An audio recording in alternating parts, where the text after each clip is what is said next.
That's a Scorpio thing. The final word. The final word. The final word. The final word. Here we go. You remember back in the day, people used to feel good when they used to hear "Here we go." Yeah. That boy, Here we go. that boy be like, "Shut up." Yeah. Here we go. We're doing the playoffs. They don't want to hear that. Here we go. Man. I ain't gonna lie. When we was getting our hit bust in the Green Bay game, dog, I was tired of it. I know. Hey, listen. That "Here we go." It was the national anthem at first. That's all we had. Man, That was our culture. That was it. We was at the games. Everybody was greeting each other. Here we go, Bro, on the plane. Yeah, no bull. Bro, we was on the plane going crazy. Here we go. Here we go. Now we ain't even got that. boys. Better not ever say that. Here we go again. That shit. Dog, between that and Carpe Omnia, like, don't Carpe nothing this year. I don't want to hear nothing. Don't give me, Wow, dog, don't give me, like, guys. don't give me no finish to fight. Don't give me nothing. Just shut up. Shut up and play. Wow. Shut up and tackle. dribble. Hush. Hush. Hey. Here we go. Rub it in. Rub it in. The final word. Yeah. Oh, man. Nah, Dak, man. Let your Here We Go off, man. Final word. Y'all still got them. I'm going to give you one of them shirts, man. I ain't mad at that. Hey, I had to put mine on the shelf, dog. I had to Here We Go. I had all that ready to go, bro. Had to take that off the shelf real fast. Nope. Ooh. So. Ooh. The Jimmy Curse, man. I got a Jimmy Curse shirt still in the plastic, man. I ain't even pulled out the plastic yet. So you can't blame it on Jimmy no more. Remember the days we used to blame it on Jimmy? Right. Once we put him in the ring of honor, the curse will be lifted. Y'all better leave Rowdy alone. It ain't Rowdy's fault. Yeah, Don't blame Rowdy either. we be blaming Rowdy. Yeah, Rowdy next, man. They don't get Rowdy up out of there. Final word. Still ain't gonna do nothing. Cause it's the culture. We gonna get everybody up out of there but Jerry Jones and Stephen Jones, man. Like, Hey. you know, That's how. they cold blooded though, man. And my boy Law got a button say it's an evil world. The final word. Y'all channels live, everybody live. Final word. Yes, sir. And make sure everybody get their check. I don't know. You know what I mean? That's work too damn hard. Say, It's don't the play. birthday. Don't play with mine. Don't play with mine. Word. The final All right, word. man. Let's go ahead and kick it off. Final word. Rome in the building. Rome. Amp in the house. Yeah, I just wanna run it up. Can we check or something? I've been really in the field, let up. Yeah. I've been really in the field, let her rush, I let her feel. Lately, I just wanna run it up. Don't need no deals, I make the deal. Have to take it to. And if it was up to me, if it was up to little old me to make a pick, it would probably go a little something like this. And with the 17th pick of the 2020 Dallas Cowboys NFL Draft, the Dallas Cowboys select CeeDee Lamb. Oh! Y'all Tucker, you should stop that video. Tuck, I had your chance. I've been trying to find that. I will move down. The smart thing would be to move down, but the Cowboys historically don't. Boss could be a trade down here with Justin. We got to trade. We got to trade. BossCowboySports in the OC. We got to trade. I said this is the place to move We were down. just sitting here talking Yo, Justin listen, Fields. I said it loud and clear. This is the place to move down. Go hard, or go home. Go hard, or go home. Go hard, go hard, or go home, or go home, go hard, or go home. Touchdown like the end zone. When the circle turn to my home, can't get me out of my zone. Go hard, or go home, go home. I love Parsons as a rush defensive end, right? If you draft him and you put him on the end, turn him into another DeMarcus Ware. Let him rush the quarterback, get upfield, and create damage to the other opposing offense. We got the pick. Man, here it is. We got the pick. Yeah, this gotta be Parsons. Like, Parsons the best player available. Go home. Yeah, these championship rings on my hands now. In my head, I'm top 10, yeah, that's hands down. You a squad, know you're looking man down. Funny how foes turn to friends now. So the Cowboys just selected Jake Ferguson with pick 129. Hey, I'm good. I love the pick. I love the player. I know that a lot of people will say that this is probably a reach. Nope. This is about where I had Jake Ferguson. That's right. Really solid player from Wisconsin. Yep. He can do all of it. He can block. All of he it. can run routes. Yep. He can actually make people miss in the open Easily. field. Referee's car like a Atari now. Call filling up, I need product again. Treat the business like a playground, might slide on you. Do me wrong, might slide on you. Do a backflip, cause I'm mad rich. I'm the definition of what that is. Go hard, or go home. Go hard, or go home. Go hard, or go home. Go hard, or go home. Touchdown like the end zone. When the circle turn to my home, can't get me out of my zone. Go hard, or go home. Go hard, or go home. All right, man. A whole montage intro of us killing it. It's still got it. Love it. I love it.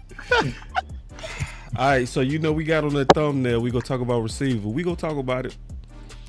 Hey, but we flexible over here.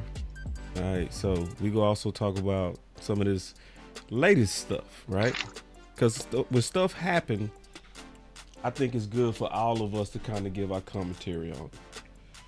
So it's been a while since I played this, but my boy's back. Hot Pocket. Hot Pocket is back. The Cowboys to the armpit. When you get to Houston, is it vastly different than your time in Dallas whenever you're talking about all the off the field? Is it? Is that real?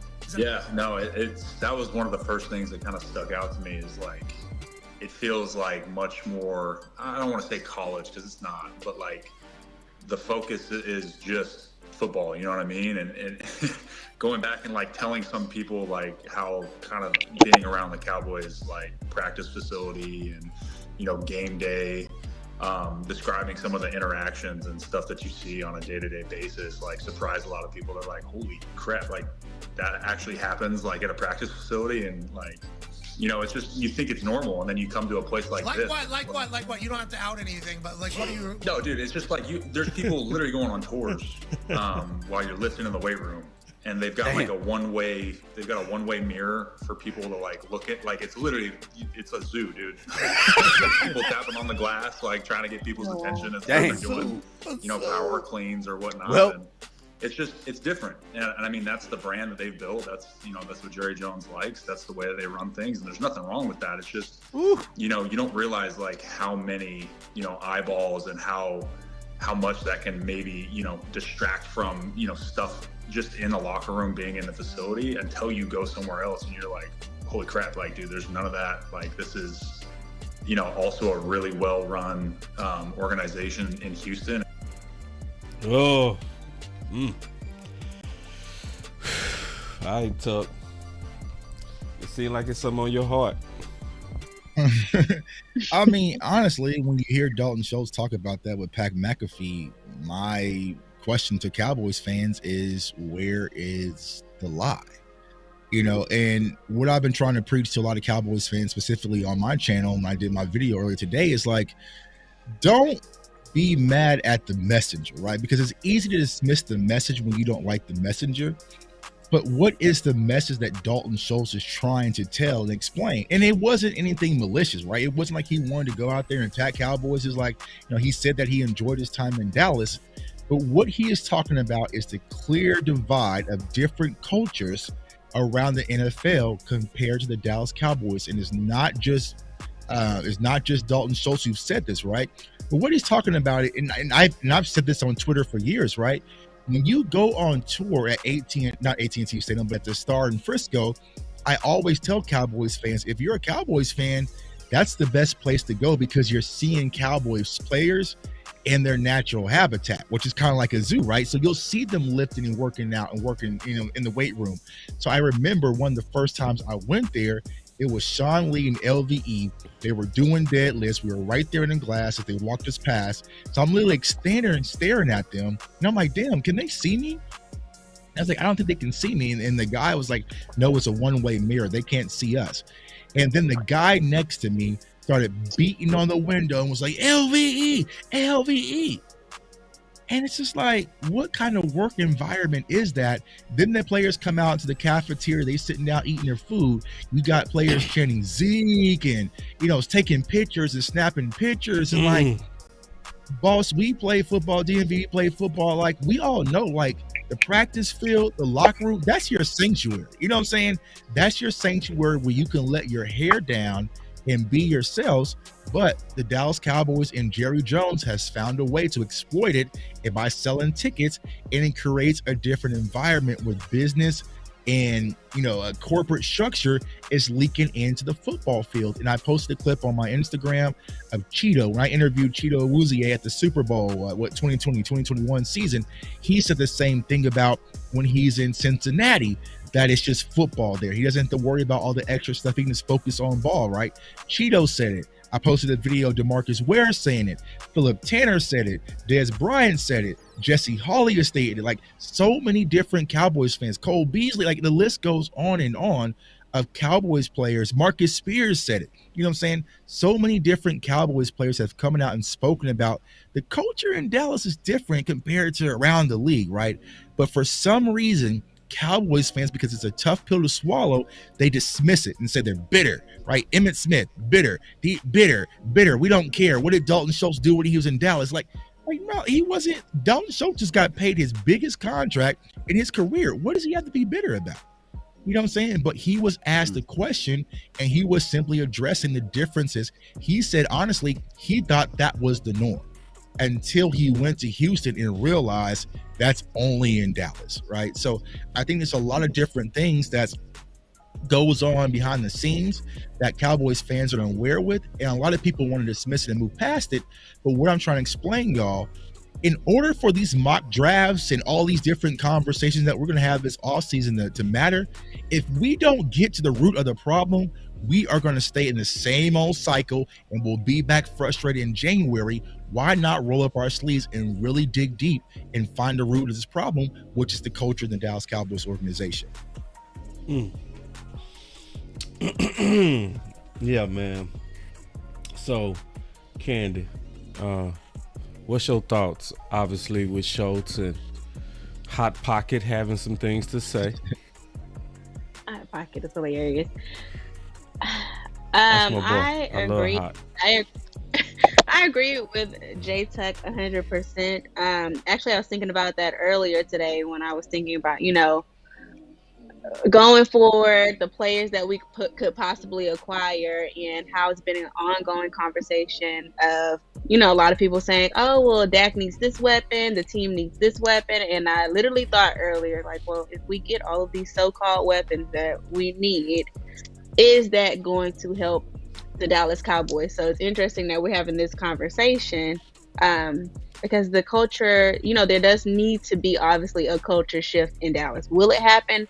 I don't know, but Dalton Schultz and these players, it's like they're waiting to speak out. It's like they've run, I don't want to call the Cowboys a cult, but this is just for reference purposes. It's like someone being free from a cult. I got a and it's slightly like, different I can speak feel. out. I got a slightly different feel on Schultz. I felt like Schultz was trying to hold back, you feel like he was trying to hold back in what he was saying in the interview? Because he had to push him. He had to say, what you talking about? Like, and then he said the example, you know? So I didn't get the feel that he was anxious. I get what you're saying, but I guess more so like maybe they did have to push it out of him. Yeah. But it must be a relief to be able to finally speak about it, because we know a lot of times they're tight-lipped within the organization. So having people outside of the organization, now that they're out of it, speaking, going there, I think that says a lot. And that I couldn't imagine people beating on the glass while I'm trying to work out. I understand that that's like a business, but him coming out and saying that makes the Cowboys organization look really bad, because nobody would want that. I feel like that's like you know, someone at work in their office and you have people going by, you're trying to do office work and they're banging on the glass all day. It's like, how could you possibly be 100% productive and you have these distractions that aren't necessary?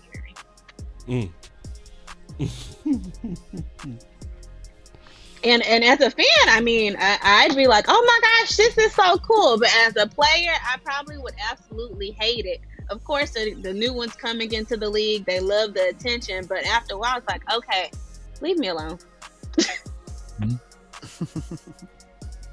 Sorry. Yeah, man. I feel like, and I wrote this quote down while Tuck was talking, but I feel like it's a culture built by greatness, but not built for winning. And what I mean by that is, you know what I'm saying, the guys like Emmett, Troy, Michael, Charles Haley kind of said that Jerry Jones built the house for losers, right? This stadium ain't what we won with, you know what I'm saying? Like this stadium, like we won the Texas Stadium. We didn't win with AT&T Stadium and all of this type of stuff. Jerry got to pay the bills, right? So they're going to monetize everything that they possibly can. And in turn, you're not allowing your team to really be football players. Now, I know there are going to be a lot of people that disagree with this, but think about this, right? Dalton Schultz used, or they talked about it on the show. They said zoo, right? So what happens when a lion or a tiger is in captivity or they're at the zoo? Do they still have the same type of hunger? You know, you got your nails filed down. You know what I'm saying? They feeding you your food. They just giving you your food. You ain't gotta go hunt for it. You know what I'm saying? How can you really expect these guys to go out here and be these hungry lions? You want answers? No shot at Mike or anything. But how can we expect that? But this is what it is. And see, the things that get lost in the shuffle about what Schultz said is, you know, they asked him about examples, like you said. He brought up trainers. I'd never seen this many trainers in my life. You know what I'm saying? Like, trainers are good. You know what I'm saying? That keeps you healthy. That keeps you performing at a premium. You know what I'm saying? So we just look at it this way. Think about our grades. C- in the training room. I think one of them might have been a D. You know what I'm saying? Those things are important. Those things are important. So I had to think about who could win in this environment. Like, and I had to point to like great athletes. I had to point to like Magic Johnson and Michael Jordan. It was Hollywood for them, right? It was Hollywood for them, but they still had to be great, right? We ain't got no Magic Johnsons and we ain't got no Michael Jordans on this team. So in order to be able to win, we need that. We don't have that. You know what I'm saying? We have guys that are possibly capable of it, but we don't got the Horace Grants. We don't got the Scottie Pippins. You know what I'm saying? In order to cultivate that Michael Jordan. So I just think that the culture's missing something. But to act like there isn't a culture issue, that's the problem in itself. Ooh, man. Say, you gonna have to clip that whole part out, bro. You killed it. You killed it. Yeah, that whole part. I love that. The filing the nails, but yeah. You killed bars. it. You know what I'm saying? That was the perfect. Man, I need a button that say bars. Ooh, you smoked that whole thing from beginning to end. Yeah. And so then DMV, like people don't want to hear it, bro. They don't. No, go ahead. And like you were saying, what you need a Michael Jordan or a Kobe Bryant. Well, think about this, bro. Kobe Bryant and Michael Jordan, they're venomous. You know what I'm saying? Like Michael Jordan had slapped Steve Kerr. Now imagine if a player had slapped the player in Dallas, they were trying to get rid of him. You know what I'm saying? Like, he got rid of Ridgeway for throwing punches at practice. Like here in Kansas City, bro, like Travis Kelce swung on 4 or 5 players because they didn't have it. You know what I'm saying? So it's like, but you got to allow your dogs to be dogs. And that's just not the case in Dallas. Everything is corporate, buttoned up, walk in the straight and narrow, and players just can't be themselves. Like, and I'm like, let's simplify, Cowboys Nation. We've all had work environments. I gave a scenario on my YouTube channel. It was like my very first job, like it was very like, you know, Wolf of Wall Street. You know what I'm saying? Like we got to wear jeans. We were cutting up. We were putting up big numbers, big sales. We could watch sports. We were sports betting. But like I felt comfortable in that environment. Other companies I worked for, is buttoned up, suit and tie. You can't have no facial hair. Like, you know what I'm saying? You're yes, sir. You're like, so you have to put on a mask every day you go to work versus that old environment. I love my very first job because I got to be me. You know what I'm saying? We would go out there, we'd close business, and then we would fly out to Vegas on Friday night. You know what I'm saying? Like, and that built that camaraderie, and that's what DeMarcus Ware was talking about. Is when he got to Denver, he's like, bro, they was playing video games and shooting pool and had barbers in the locker room. He's like, oh, they ain't trying to win, until he realized, nah, they're building that culture, and that's why everyone started riding for each other. Like they had their kids in the locker room, different things like that. So you realize, nah, this is Von Miller, this is his family. I'm gonna ride for him just like he's gonna ride for me and my family. And it built that close-knit environment. And for some reason, they just don't do that in Dallas. It's very just go be corporate and go home. So I like this company say, so what's the solution? I would say first, pressure, public pressure, letting them know that we don't like it, making them aware of how we feel about it, being organized about it, sharing content like this. Because obviously we gonna talk about receiver, but we made a pivot, right? Why? We want to put the pressure and publicly say we don't like it, right? So that's a real solution. You know, really being a part of a movement. I would consider everybody here a part of the movement and leaders in the movement. So just getting behind the movement because it works. It does work. Right. It really works. So for instance, they're going to use the Kardashian model. That's how they make their money. Basically, the Kardashian model is where you allow the cameras into private places for publicity, and you just make money out of the publicity. Let's ask an honest question. Are they throwing players under the bus like they used to? Yeah. No. I would say no. They still do it. They sneak this. They not out. It's better. You see what I'm saying? Yeah, I'll give you that. Yeah, you know what I mean? Yeah. I'll give you When that. things It's have better. happened, like the past couple of seasons, it's been like shut down. Oh, Yeah. we sat out this practice. Yeah. And that's been it. Yeah, because when Zigman was trying to get paid, it was bad. It was they dissed every one of them. Tank got it, Zeke got it, Dak got it, everybody got it. This time, it was quiet when Diggs was getting his bag. They came out being goofy, talking about steal the guard. That's about as goofy as they got, you know. So I don't want people to feel hopeless. We just need to keep the pressure up. That's the solution. All right.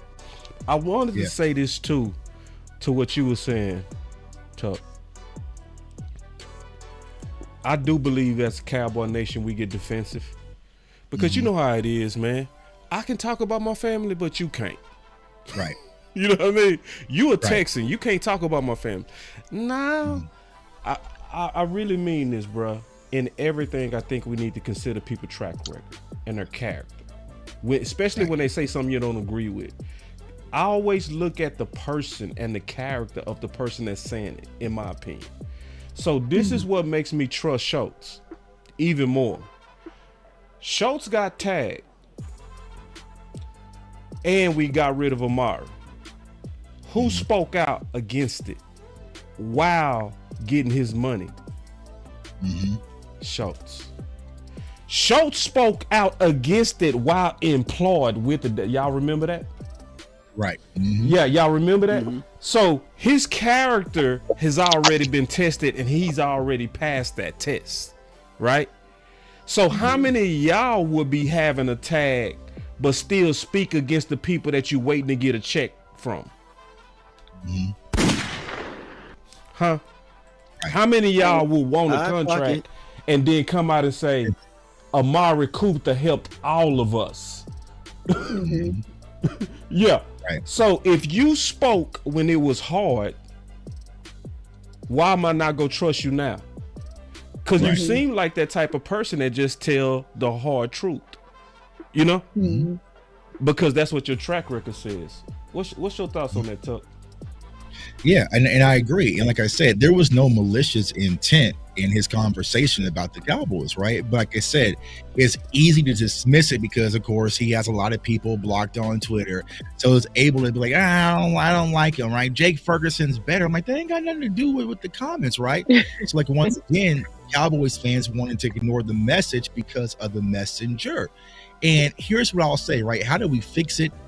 What is going to happen, Cowboys Nation, is that Jerry and Stephen Jones are going to have to give this team to Mike McCarthy and to the players. Yeah. And what do I mean by that? Like, you're going to have to do something that maybe you don't agree with, but hell, man, let them players come out and pick their own song to walk out to. You know what I'm saying? Like, those little things matter. And I understand for people who never played the sport, the little things add up. And we always talk about when the San Francisco 49ers played the Cleveland Browns, and the Cleveland Browns walked out with the boombox. It set that mindset. It set the tone.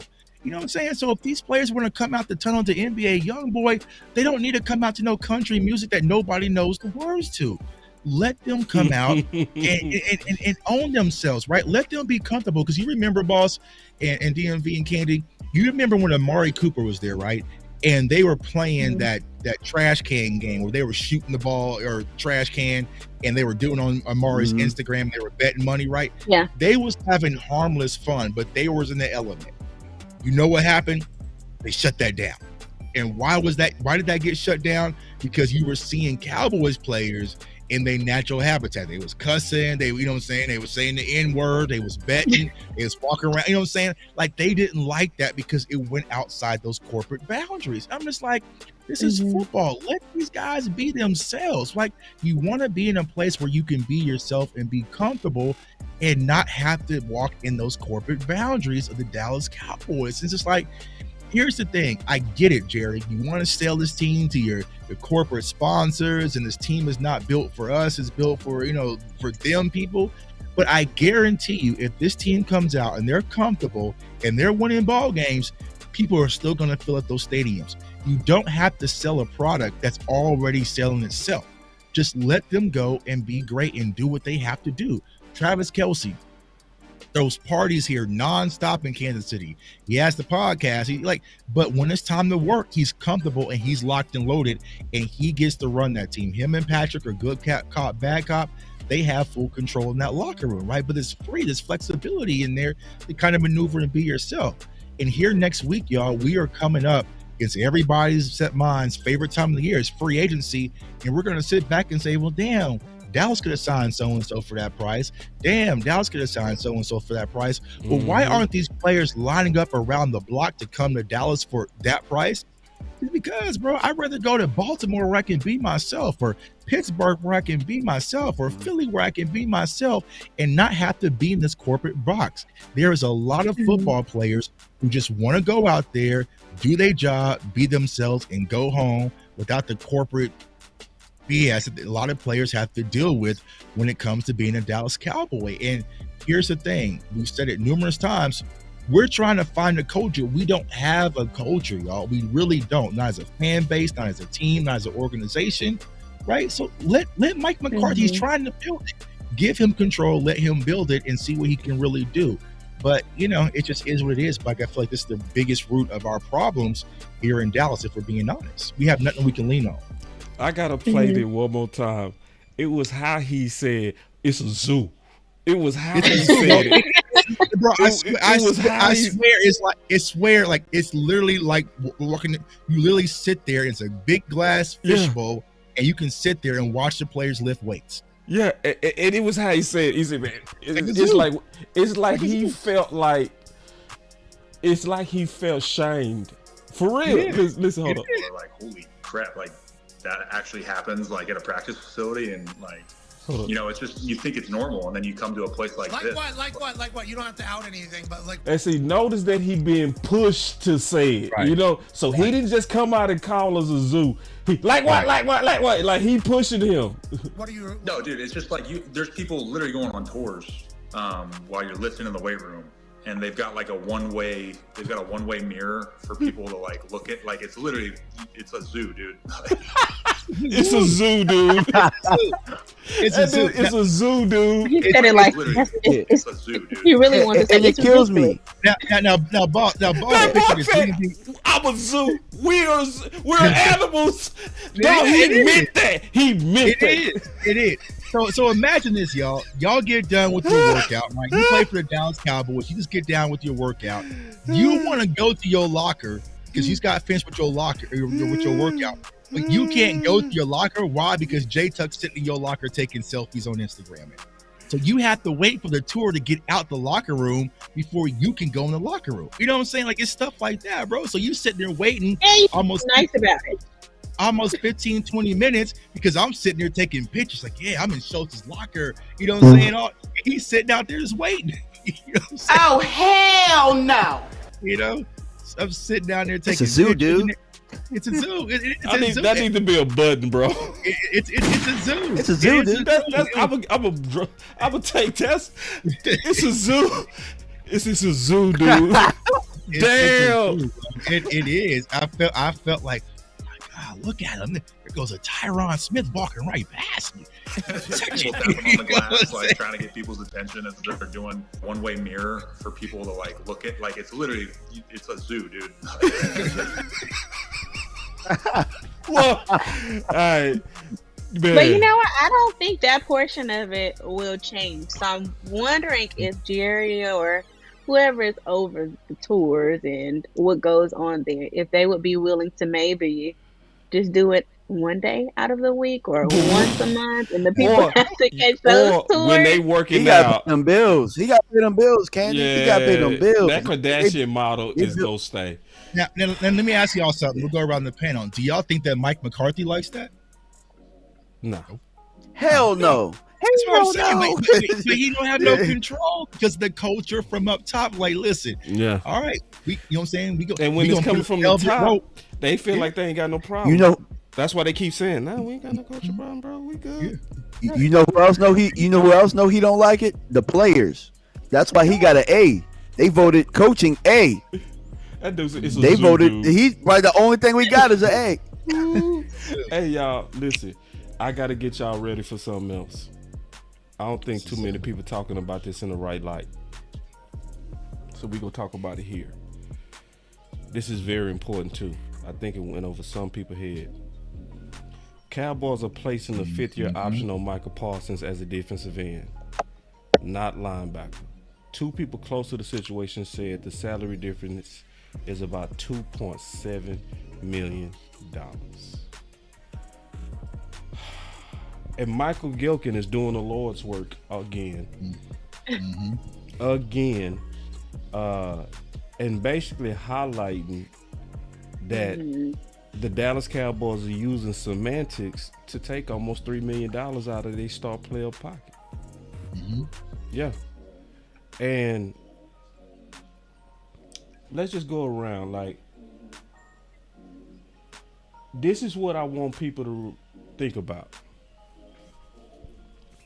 When somebody take $3 million out your pocket, would you trust them? No way. Would that make you gear up to be kind during negotiations or hostile? I need my $3 million back and some chips and some dips. Give me my chip and dip. Hello. Thank you. So when we were saying, or I was saying, can you blame Michael Parsons if he didn't want to play linebacker? Y'all remember I said that? Yep. Yeah. See, we gotta also recognize when front office struck first.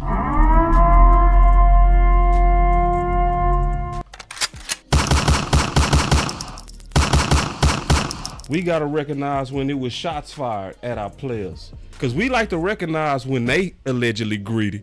Oh, we good at that. Oh, we good. But do you recognize when a billionaire took $3 million from somebody who trying to become a millionaire? Do you recognize that? DMV. Hey, bro, that's absolutely crazy. You know what I'm saying, to think about that, and then guess what? They're gonna try and put him back. They're gonna try and put him back at linebacker, which is crazy. But yeah, I mean, going to your point, bro. I wouldn't trust him as far as I could throw him. Yep. And somebody once said, "I got a sore shoulder." You know what I'm saying? I'm not sure exactly what the point is being made here with this, but it can't be good going forward unless this was something that was discussed beforehand. If it wasn't discussed beforehand and maybe this was to create a little bit of money, then yeah, bro, I couldn't trust you moving forward. I feel some kind of way about it. All right, so look. So I already knew this was gonna happen. I knew people was gonna read into this wrong. They saying it's the NFL, right? Nah, it's Jerry and them too, because they taking advantage of the loophole. That's what's going on. Because he was in a hybrid defense, right? You know how to categorize him to get him his money. Because if you categorize him like they did at the defensive end, what that's doing is that's lowering the fifth year option amount. But if you put him in a right category, which is edge, not defensive end, he gets his money. And he gets more money. Yeah. They knew exactly what they did with that. Yeah. So it's pretending like we gonna have to put you at this defensive end slot. Even though everywhere we got you plastered a linebacker. Everywhere. You can go on their website right now. What does it say? Linebacker. And you know it's more than one type of linebacker. You got outside linebackers in the 3-4 type defense that rush, which is what he was doing, and you know it. But you want to play that game and take $3 million out the man's pocket. Now watch. When it's time for negotiations, what they gonna try to code them as? Yeah, you know what I'm saying. They gonna switch it back to linebacker. Yeah, linebacker. Yeah, you know what I'm saying. So it's like, yeah, bro. It's just, and these are the things that we're talking about, bro. It's just like it's so evident. Well, you know, when in Zim's defense, he played a lot of linebacker. And, Here we go. Linebacker market just isn't. You know what I'm saying? So it's gotta. And it's just this. These are the things that we're talking about, right? So then now you have a disgruntled player, slightly, like you said, boss. He took $3 million. Okay, so we want you to go play inside linebacker. Oh no, I'm defensive end. Remember that? Remember what you told me as.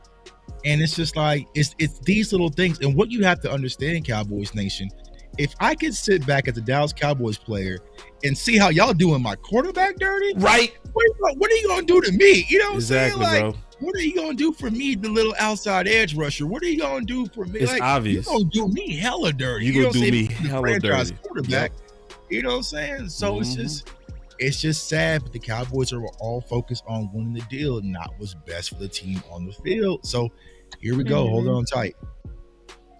Listen to this, because I really do believe that they did a good job on 105.3 The Fan. Listen to this. Myles Garrett. I believe it's I think it's actually on the cap hit or the average right now because of his most recent deal. I think it's Eric Armstead.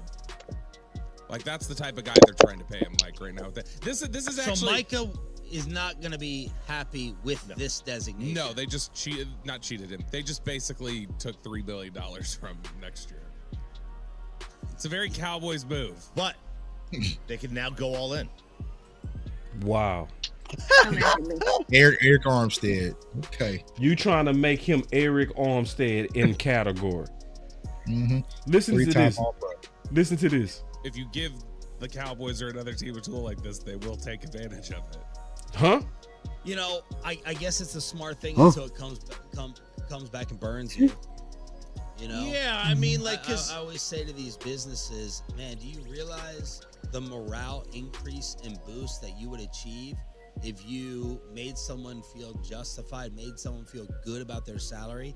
You don't have to go crazy and overboard and nuts about it, but these types of little things, man, if I had like leverage on the other side, I would, this is probably a fault of mine, I would have my Jericho list out, man. And I would be like, remember when you did that and you were petty with me for $3 million? F you, I'm going somewhere else. I would count that very heavily on the other side, and maybe it won't come back and bite them. Yeah. Let me play one more clip. I don't know. Hold on, one more. You up, Candy? You up next? I promise you did. But I totally agree with Sean, and I think Sean is being so honest right now. Just so honest on the human nature of this. And most people ignoring the human side of this. Sean hit this out the park. Listen to this. You know what happens in your building. You know the reality of your work. We all know the reality of this. You want to get cute? You want to go ahead and try to, move the goalposts? Okay, fine. We all know the reality of it. You want to try to get away with paying me $2.7 million less? Fine. When the reality really hits with my extension, then I'll make you feel that pain. By the way, that's the way I think about it. You want to get all cute and you want to screw me and use semantics? Okay, fine. I'll get the last laugh. Yeah, I don't view it as like the reality though is that he played defensive end last year because he played edge. Like it is a different type of thing we're talking about. He's a pass rusher. Yes, but he stood up. He never put his hand on the ground like a defensive end. And see, Bobby being technical. Nah. And would. And so that's why I think they're especially trying to cheat this a little bit. And you're talking about the agent. When you call me a linebacker, I'm thinking of Leighton Vander Esch. Right. When we're talking about anything else, edge. You're an edge / pass rusher. Right. Like, and again, fine. You can respect for you explaining it, Bobby, and all that stuff. We all know the reality. Let's cut the BS. Let's cut all the crap. Right. We know that that man's job is to go get 20 sacks. Yes. And that's what they put him out there to do. Yeah, and that's why, to me though, it would be like, for instance, I'm trying to see so like the Steelers and everybody. Yep. Go ahead, Candy. I don't know. I feel like there had to be a conversation before that deal was even made. Micah Parsons is way too vocal about everything else with everybody else. So I feel like there had to be a conversation. And that doesn't mean that, Micah Parsons was all game for taking a $3 million cut, but just like the Cowboys aren't dumb about their money, he's not dumb about his money either. He knows what his production is like from season to season. He has a whole deal with... Let's have a conversation then, Candy. What? You be Jerry, I'll be Michael. Let's have a conversation. We're gonna have. You don't think there was a conversation? Hell no. I got the button for that. Oh hell no. Because if it's a conversation, my You answer. think they just did it? Slid it in there on them? Yes. Yeah, because there's no conversation. What's to talk about? It's nothing to talk about. You not go slot me as a defensive end, right? You go where right. the linebacker that they if you would have slotted me right based on what I was doing. I know you can slot me here, but you know what I was doing. So we can have this conversation, but you know my answer. Yeah. You feel me? So you don't think not at all. There was any sort of conversation? Okay, if there was. Oh hell no. Okay, let's go with what you said. There was no conversation. Either way, Micah Parsons is not dumb. He's going to get his money. When it comes to that extension, like the guy from 105.3 said. Exactly. It's going to get nasty, and it's setting up to be nasty. That's the point.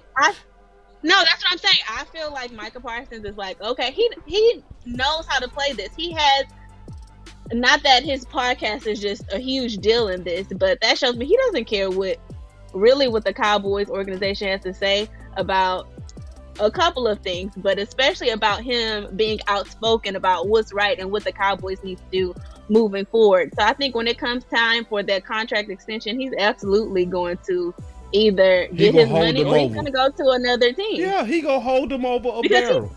he knows what his production is like. He knows what he can do.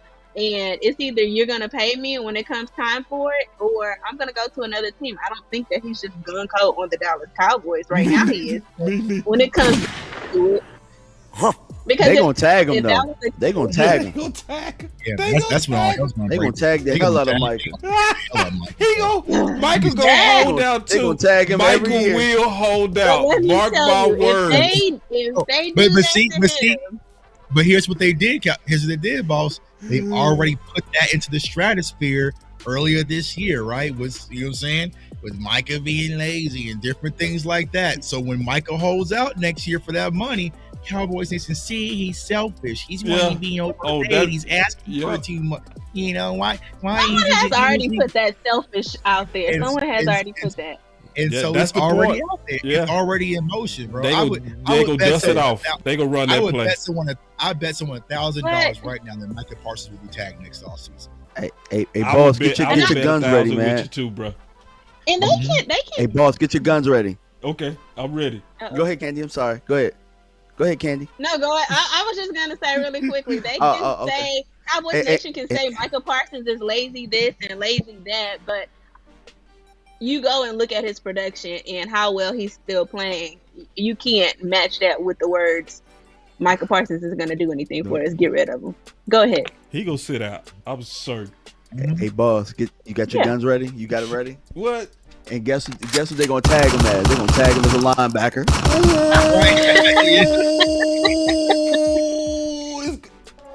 Yeah. Yep. They tagging him as a linebacker, bro. Listen, it's important that we ran an audible today. Because I know all of us can get right into receiver. We can all get into receiver. That hits a soft spot for me because you know what? A while ago, I had a job that did that to me. Yeah. My contract title was something else, and when I started that job, what I did was completely different. So talk about it. No, don't tease us. Give us the background, and then relate it to Michael. We want to hear the whole thing. I'm gonna give you my shoulder to cry on too. You know, I always get into Zodiac, so sorry for y'all that hate it. But he's a Gemini. I'm a Gemini. We're gonna be very nice, but we don't play about money. So I'm gonna be nice and play your little game. But when it comes down to it, and it comes down to me getting my money and comparing what this contract says, because we could be very literal. What this contract says and what you have me doing, if that does not match up, then it's gonna be hell to pay. It's gonna be hell, and that's coming from Candy. So they think that he's going along with it. They think that he's playing nice, but I can already see Micah Parsons has no problem. That's coming from sweet old Candy. Oh, night hell to pay. Playing with my money is like playing with my emotions, man. So, like I said, and like I think that was what RJ was saying or Shane. I couldn't tell who was talking, but it's like just do right. You know what I'm saying? If you just do right by your players, bro, it's $3 million. Like you think that $3 million is the difference between like do right by your 3-time All-Pro. Like, listen, Micah, this is what we're gonna do. But we're gonna put some extra in the bag for you and take care of you. Right. And you make players feel appreciated and they want to go the extra mile for you versus them having to deal with you when they put their guard up. And here's what I was saying. I forgot who I was talking to. The problem with the Dallas Cowboys, here's the biggest problem with the Dallas Cowboys doing the business the way they do it. Since they don't have a GM, it's Micah Parsons or the player or Dak Prescott and Jerry and Stephen Jones. There is no intermediary to say like, all right, bro, listen, Micah, I know they tripping. They on some bulls right now, but we appreciate you. You know what I'm saying? I'm sorry, Dak, bro. They tripping. I don't agree what they are doing to y'all, but let's see how we can work it out. What's the middle ground? You know what I'm saying? Like they don't have that extra voice. So if it's FU when it comes to Stephen and Jerry Jones and the players, there's nobody in between fixing and resolving the solution. Todd France and Stephen Jones don't like each other. So there's no intermediary right now. So it's going to be a back and forth. So I think that's why the Cowboys really need to get a GM, someone to step in between. But listen, you ain't got to talk to them.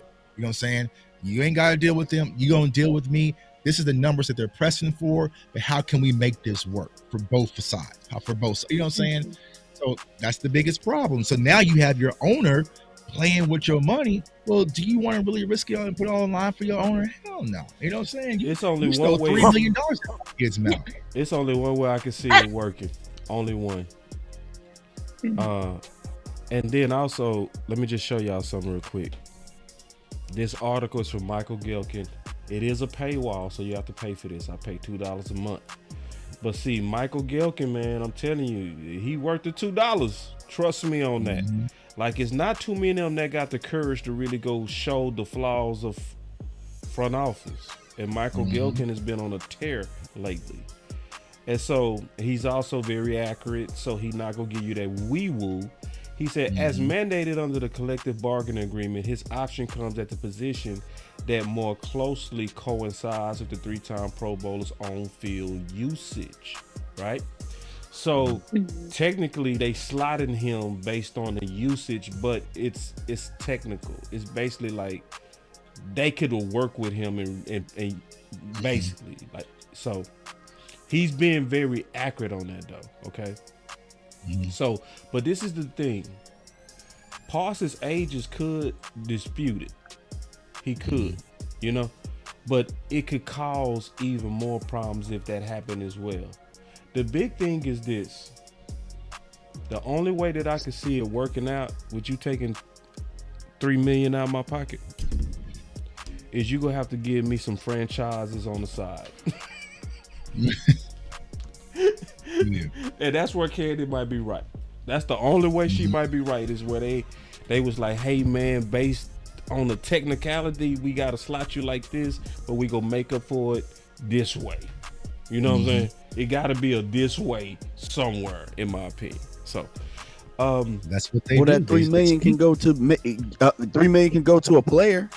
Somebody. It never happens like that. It never happens like that. It never does, but I'm just saying.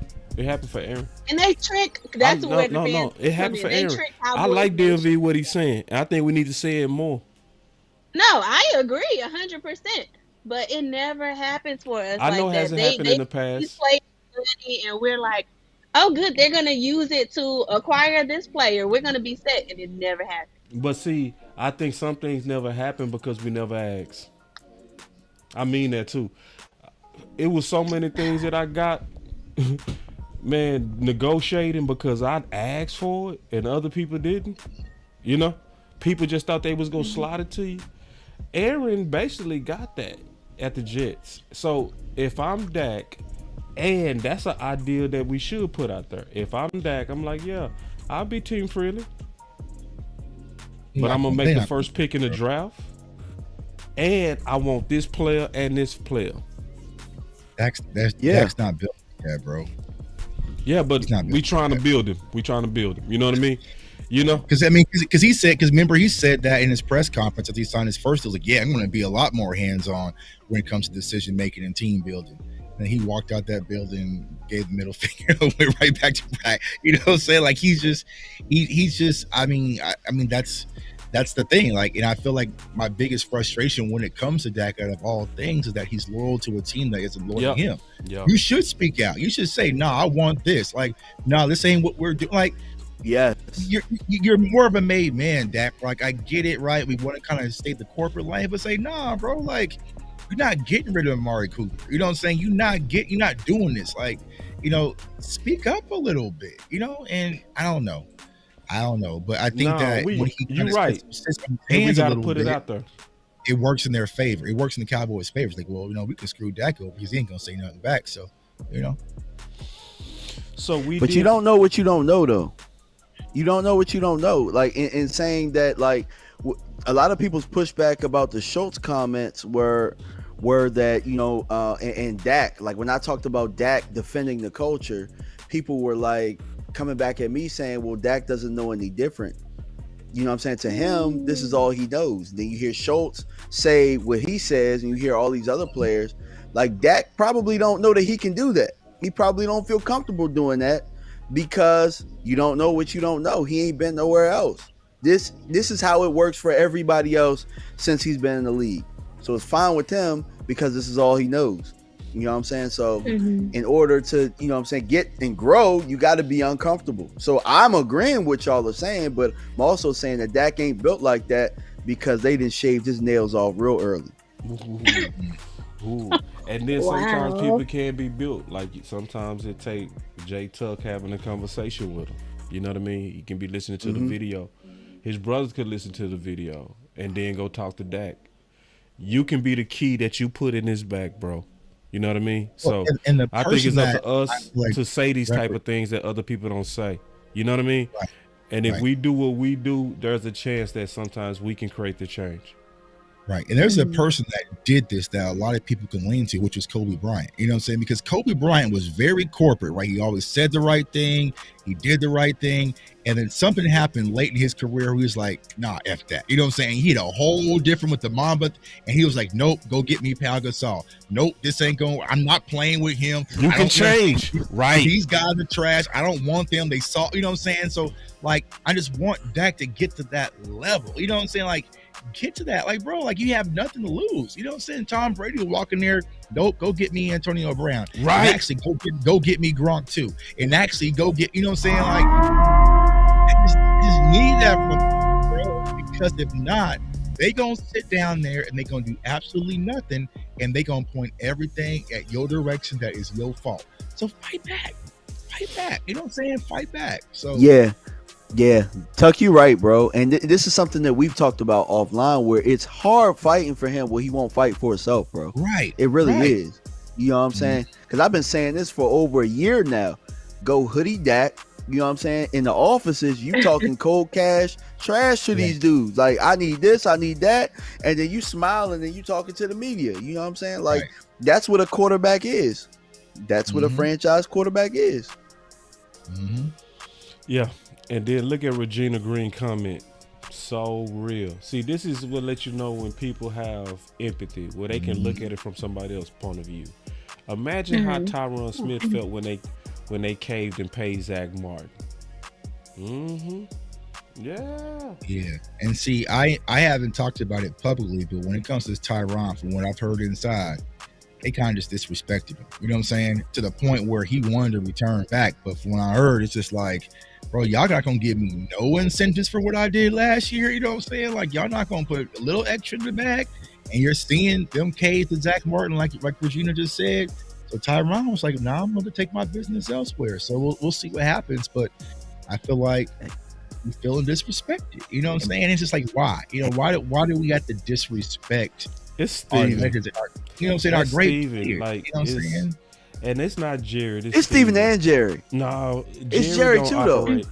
It's Jerry. I think it's more Steven than it's Jerry. It's more Steven, man. Jerry, like, yeah, because a lot of the players say it afterwards.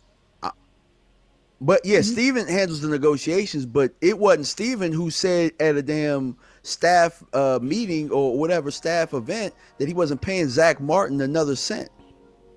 That was Jerry. You know what I'm saying? Jerry said that, and then they caved in.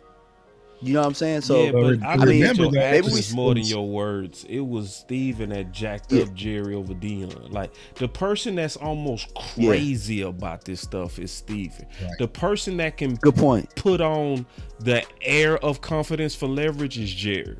Like, Jerry, the dude that will be tough, and then at the end of it say, "Hey man, it was business," and shake your hand. Steven, he'll be actually steaming that he lost. He'll be. Okay. So for people at home, so if you're going to go buy a car and you're dealing with, you know what I'm saying, the person that you've been dealing with, and you need that little extra nudge, you saying that Jerry's that guy they bring from the back. Yeah, you know what I'm saying? That's him. That's him. Jerry the dude you bring from the back. Yeah. Right. Because there's a charm to this salesmanship. You know what I'm saying? Because like someone's been in sales his entire life. Like, you got to have a certain charm about you. Like, me sitting down doing business with Stephen Jones, I don't understand how he gets any deal done. If y'all think about it, remember the Randy Gregory deal? Yeah. Jerry was pissed that Stephen botched that. It was like, and Stephen did. And this see, Tuck, I know you just said something that, because the details of what you said is important. People forgot Jerry spent all night with Randy's agent. People forgot that. Right. They had the details done. And when they got to the closing table, some language from the night before was slid back in there. And it wasn't Jerry. Right. That was Steven. You know what I'm saying? So it's those little things, right? It's that. Yeah. And we not saying Jerry don't do it. We know Jerry, but it's who crazy about it. Like, right. What did Jerry have to tell Steven with Tank? Man, just pay him. Right. Right, yeah. Oh man. Ooh, I know y'all be like, ooh, when Jerry die. Man, it's gonna be bad when Jerry, man. Honestly, y'all, when Jerry go, I might go, dog, because I can't. Yeah, Steven gonna be something. It's gonna be bad, look, y'all. We got hope out here. We got hope out here, man. I promise you. Y'all watch Game of Thrones. We got Baby Snow out there somewhere. Baby Snow. True. Hey, true. Hey, sometimes some grandson. Hey, we did say we was gonna get it to receiver, so let's give him some. Let's give him some. You know how they do bastard sons, you know what I'm saying, in Dallas. So we always start with our guys. We got to deal with the receivers, right? Because receivers a big talk of the offseason. So are they going to even take receivers serious, or are they going to kind of stick with our guys? Could they say, man, shoot, we got Toba going into year 3. We can't bring in no competition. We got Turpin, who just really starting to turn the corner and show that he can be a threat. We already basically paid Brandon Cooks, and we getting ready to pay CeeDee Lamb. Right. Candy.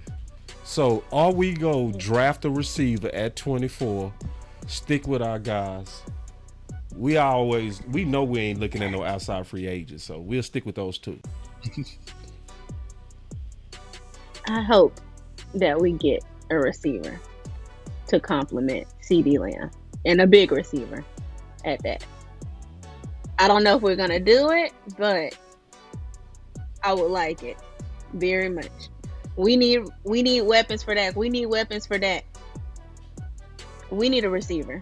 We need another receiver. We have CeeDee Lamb. Yes, he's developed into our number 1 wide receiver. Yes, we have Brandon Cooks. Tolbert, we have Brandon Cooks. But we need a top dog, another top dog. We need to acquire another receiver. And I'm thinking 6'2", 6'3", 6'4". Actually, I'm thinking 6'3", 6'4". I have a couple in mind, but go ahead and name. That's my thoughts. Who you got in mind? Okay. Keon Coleman. Don't y'all fight me on these. And I know Tuck like that. Mitchell. I like Adonai Mitchell. Now, if we need a wideout, Keon Coleman. If we're looking for a CDS player, we're gonna take and we take CD out of the slot and put him at wideout, we need Mitchell. Cook, man. Whoa, I wasn't expecting that. Clap it up for Candy, y'all, man. Clap it up for Candy. I clap it up for you. She shocked me with that one. I wasn't expecting Coleman. Now, Coleman, I feel you, though. I ain't tripping, though. You know what I'm saying? It's just the 4.6 might scare people. It didn't scare you? No, because CD's quite fast. And, okay, so I did a comparison. No. You said Coleman. Yeah. Keon Coleman. I'm saying I did a comparison between Brian Thomas Jr. and Keon Coleman. We're talking about needing dogs on the team, somebody that's going to get up and go. I watched him, and if we were to acquire a big receiver, that would be the top player that I would like. What I Brian looked at Thomas, was Ken. I'm with you on that, all the way, 100%. Yeah. You said clap it up for one. You said clap it up. Hell yeah, I will. Yes, I will.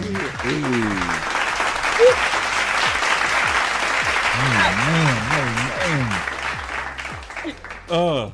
You want me to keep going or? Now we can pause because I know Brian Thomas is somebody that, because the list, this, I'm wet cement right now on this list, but I will tell you right now, Brian Thomas to me should be higher. I got him over Aduze. I do. A lot of people don't, but I do. But I'm not quite. Don't hold me to it quite yet. But man, it's just I see AJ Green with Brian, and all of us would take AJ Green young as a number 2. Every one of us. Yeah. Every one of us. So, for sure. So you gave us. You be out of your mind. You be out of your mind. You'll be out your freaking mind. So let's go around real quick, Tuck. So we gonna kick it off with you, man, and also say this: receiver or tackle. Yeah. So this was the whole conversation you guys had. Y'all know I was out last week sick, and it felt like, damn, bro, Tuck took a week away, and all hell broke loose. Where I left, and we was talking about getting better and stopping the run and defensively and looking at linebackers and want to build in the trenches. And now Cowboys fans are back to the good old safety blanket and drafting a wide receiver. And I do not understand it, right? What? Here's my thing. I do not understand it. Safety blanket is tackle, bro. No, y'all safety blanket is a wide receiver, bro. Anytime things go wrong in Dallas, you draft a wide receiver and everything just feels better because that's our safety blanket. And I get it. You know what I'm saying? I did it before. I wanted CeeDee Lamb. Y'all saw my video because I wanted my little safety blanket. But there's no way you can convince me that we walked out of Green Bay feeling like, man, if we would have had another wide receiver, things would have been different. The Dallas Cowboys, if you're trying to win a championship, you have to get better in the trenches. And now since we moved on from Tyron, it's even more important. So if you're asking me the question, boss, is it wide receiver or tackle? It's tackle 1,000%. And why will I say that? Because there's so many high caliber wide receivers I could get in the second round at 56. I promise you, I will not miss this year at 56 at wide receiver. But you have the opportunity to possibly get a Troy Fautanu that's going to be a high-quality left tackle. You have to pull that trigger. You have to pull that trigger. Make no mistakes about it. You have to pull that trigger, y'all. There's so many wide, and I get it, right? What happened? We saw the combine. We saw 4.2s and 4.3s, and everyone's eyes lit up like Christmas. But how many years are we going to go into the season with this offense? We put up points last year. We put up points under Kellen. We've been this high passing offense and get punched in the mouth. The game is slowly changing and recalibrating and going back to the trenches. You're seeing more 12 personnel. You're seeing more dominant run teams. You're seeing more ground and pound. Like, it's getting back to that. And if we can't stop the run, I don't care if you get Keon Coleman or Brian Thomas or Troy Franklin, whoever y'all like, whoever's y'all flavor ice cream, I'm going to run the ball down y'all throat and take the air out the ball, and I'm going to sit back and I'm going to drop back in these 2 high shell coverage zones, and I'm going to force everything underneath, and we're going to beat the Cowboys the same way we be beating them. They had Amari Cooper and that 3-headed monster, and the list goes on and on. We have CeeDee Lamb. That's your number 1 target. Jake Ferguson needs to be your number 2 priority. Then you got Brandon Cooks. So anybody you draft is just going to be your quote-unquote 4th option in your offense. And you got guys like Avonte Turpin and also Jalen Tober who can kind of step and fill the void. Michael Gallup was a no-show all last year. We never felt like, man, if we would have had another wide receiver, things were going to be different. We have to get better in the trenches on the offensive side of the ball and the defensive side of the ball. So for me, I would be out on wide receiver unless if the Cowboys are going to do something dumb, which I do think they're going to do, if they're going to go with a Mims or a Tyler Guyton, who is a right tackle, and say, well, we can convert him to left, then yeah, just give me a wide receiver because y'all know what the hell y'all doing. You know what I'm saying? But that's what I'm saying, bro. We're going to do that. Okay, so if you want to stop the Cowboys from their own stupidity, then yeah, just give me a wide receiver, whether it's Keon Coleman or whatever. You know what I'm saying? Because it's easier fix, easier plug and play. But if you're sitting there and Troy Fautanu is sitting right there as a gift, which I don't think he's going to be there, and you pass on him for any wide receiver, you're making a critical mistake, to be honest with you. Because honestly, I don't think the best wide receiver out that second cluster is none of the names that y'all listed, honestly. Yeah, this is the type of class to where I don't think anybody should be overconfident in their rank. Not in this class. It's, Right. It's, you can feel confident today. It'll be Cooper Kupp tomorrow. You know what I mean? The third round guy end up being your best guy. This class gonna be like that, in my opinion. I'm gonna agree with you, Tuck, 1,000% for a different reason. I agree with you 1,000% for a different reason. I agree with you because when Black Friday happens one every 20 years, sometimes you don't need that extra, but you get it. Because you're not going to get this sale again. You'll not go get a draft with 10 to 12 first round talented tackles. It's not going to happen again. You know? Right. And when you the position of tackle is too important to get, to me, trapped into receiver land. Especially when you can get one, like you said, in the second that can mess around and be just as good as one in the first easily in this particular draft. Plus, on top of that, you getting a number 2 at best, because you gonna have your number 1. You know what I mean? Right. Your offense is already top 2 already, you know, in points and in yards, top 2. So I'm thinking, to your point, Tuck, if we go ahead and get a tackle, and I'm gonna say this too, I'm thinking tackle way before center. I heard a lot of people saying we need a center. No, I'm not even looking at center with these tackles. No, like, cause just think about it. When Boss, has it ever been a center at the top of the draft? Like, we gotta get him. Like, come on. There's one this year. But boss, let me ask you this. We reached for one. But I'm saying, with any team, you can look at all 32. If you got Linderbaum was one of those guys. He was bottom of the first. That's why I said, who at the top of the first? Oh, never. See what I'm saying? But now you got all these first round tackle talents, but now we like, but center is more important. No, it's not.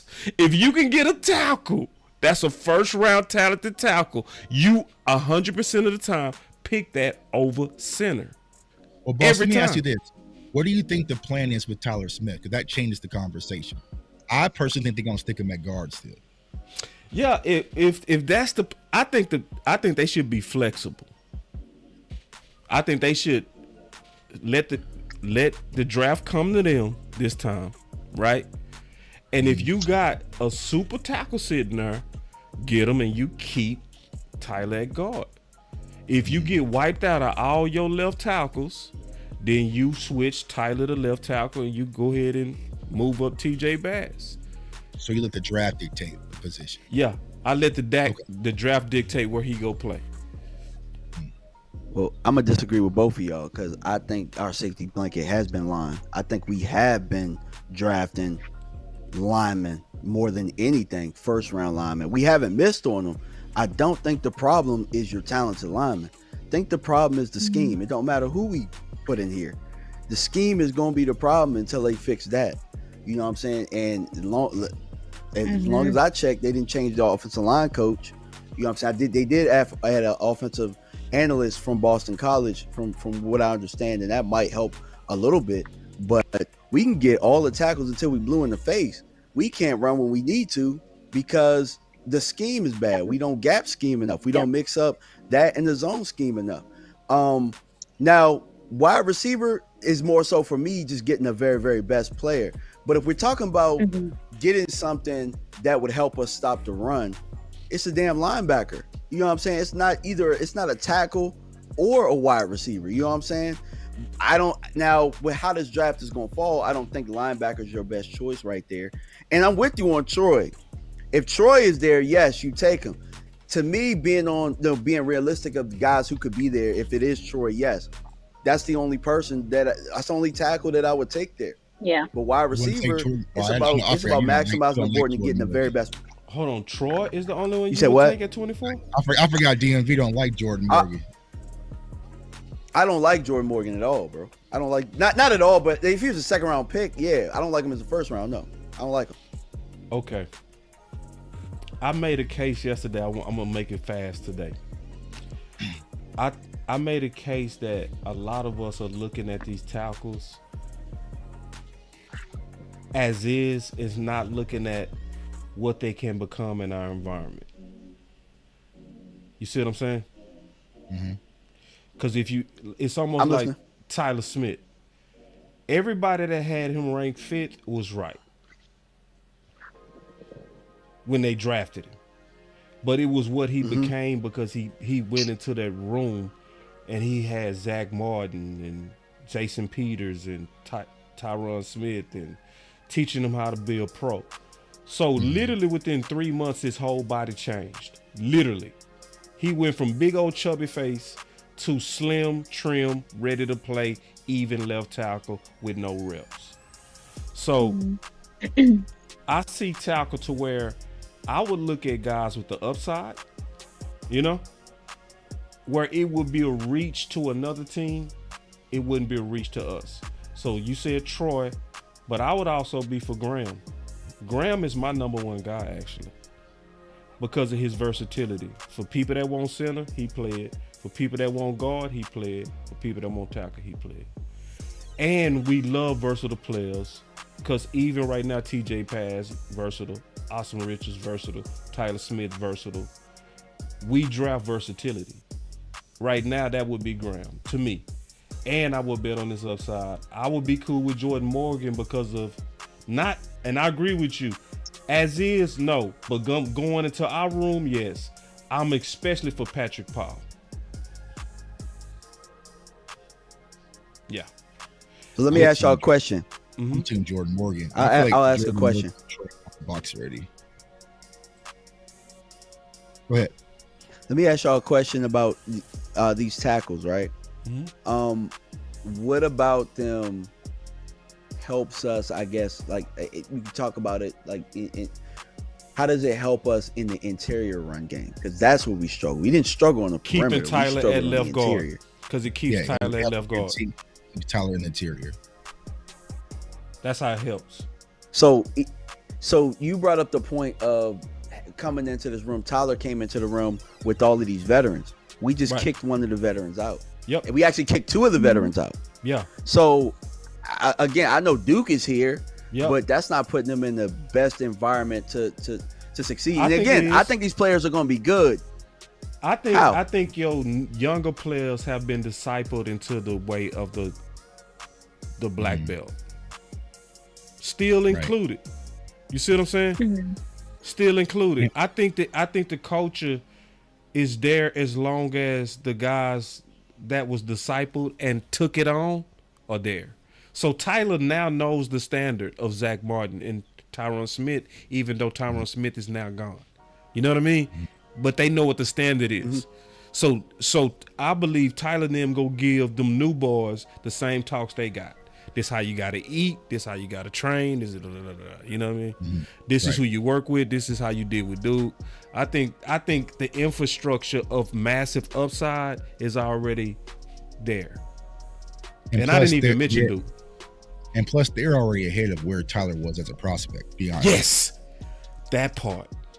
So I give y'all that. I mean, Troy, hell, he played in the national championship. You know what I'm saying? So they've been tested. You know what I'm saying? Jordan Morgan's one of the best pass pro left tackles in all of college football. You know what I'm saying? So they're versus Tyler was still a young project player. He was a project, so, yeah. So it's like that's why I would go with the left tackles, honestly, because just like Boss said, you're not going to be able to get a quality guy like those two any other upcoming draft. Like these, I mean, in normal drafts, these guys will probably be So I think Troy Fatano will be our Darnell Wright from last year. By the time we get to draft season, he gonna be skyrocketing. So I think he might be out of the picture because he smoked everything, right? Yeah. So then you are looking at the Guytons and the Mims and the Jordan Morgans. Like I said, my only problem with the first two that I listed is that they had 1,000% reps all at right tackle. The switch to left tackle is a whole different world. And I think it's going to be a learning curve versus Jordan Morgan. It's just instant plug. Now, I agree with Boss. I think that Graham is one of the best offensive lineman prospects, but I think at the NFL level, he's going to be more inside than outside. If you tell me you're going to kick Tyler out and plug Graham in, oh yeah, let's rock and roll with that. Because that will be my plan with him, Tuck. Yeah. Okay. Yeah. Yeah. Because he's filthy. I mean, I was watching him last year. Man. Y'all can talk me into that, because my next question was going to be, what about getting a guard? You know what I'm saying? If that's your plan, that's a little bit different, because you know what I'm saying? Like, and it's easier because we already know what Tyler is as a tackle. Yeah. Right. Because that's easier. If you tell me we're going to move Tyler Smith out the left tackle, then shoot, that opens up everything, because I can go get Cooper Beebe out of K-State at left guard and get real filthy. You know what I'm saying? So there's a lot of guys in the interior that can get, but if you're going to keep Tyler Smith at left guard, and the Cowboys have showed all indication that's what they've kind of done, then you got to go get your left tackle. You can't sit and go get a left tackle in the third round or second round this year. This is not the draft class for that. Nah. And see, this is how I explained it yesterday, man. I'm gonna try to do it today. Y'all be patient. Let me pull it up. Well, I like the wide receivers. I mean, it's gonna make Cowboys rejoice. You know what I'm saying? And you probably buy a few jerseys and everything. But at the end of the day, you know, Baltimore Ravens come to AT&T, they not gonna care. You know, so they don't care about that. This how I explained it yesterday. And to me, this was the easiest way for everybody to get it. In most draft classes, at the most, you gonna have an opportunity for about 6 first-round eggs. Mm-hmm. In most, that's all you go get. But this class is special. You get a chance at 12. So even if you don't need it, the fact that you can have what you usually don't have access to is why you should get it. Mm-hmm. It's why you should get it. Like, I know, like, some people be like, we don't need it, but it's like, bro, like, just think about what we went through last year, all of us. Remember we was doing the simulators? What was we doing the most? Trying to figure out how to get up to 15. Tackle. We was trying to get up to 15, remember? You ain't got to do that this year. You can stay right there at 24 and your guy go be there. And this is what I'm also saying, boss. Think about this last year, right? We even had Tyron Smith. We also had Tyler Smith coming off his left tackle season. What was the conversation in the draft room? It was between Matthew Bergeron and Mozzie Smith. So even the Cowboys was still considering tackle after they got Tyron fully back, and they also had Tyler who could play left tackle. They were still considering that position. So I don't think, how can you go from that last year to tackle completely off the conversation board, especially with less talent. Ron Smith with less talent, right? Right. So I feel like it has to be at the top of their priority list, and it just makes sense because I would put Jordan Morgan and Troy Fatano over Matthew Bergeron, who hit the ground running out there in Atlanta. So yeah, you know, and Matthew Bergeron was another one of those versatile players, right? Mm-hmm. You know, so when you look at the type, guess what we're gonna look at next year? Guess what we're gonna look at next year? Tackle. Because we probably gonna look at another tackle the next year, bro. We're always gonna look at tackle all the time. Yeah. Sorry, not to cut you off, boss, but I'm just saying, like, when Terrence Steele, if he don't have another year, we're gonna be looking at another tackle next year too, and then we'll be saying that this class is deep. You know what I'm saying? Just like the class before that. I actually showed it, bro.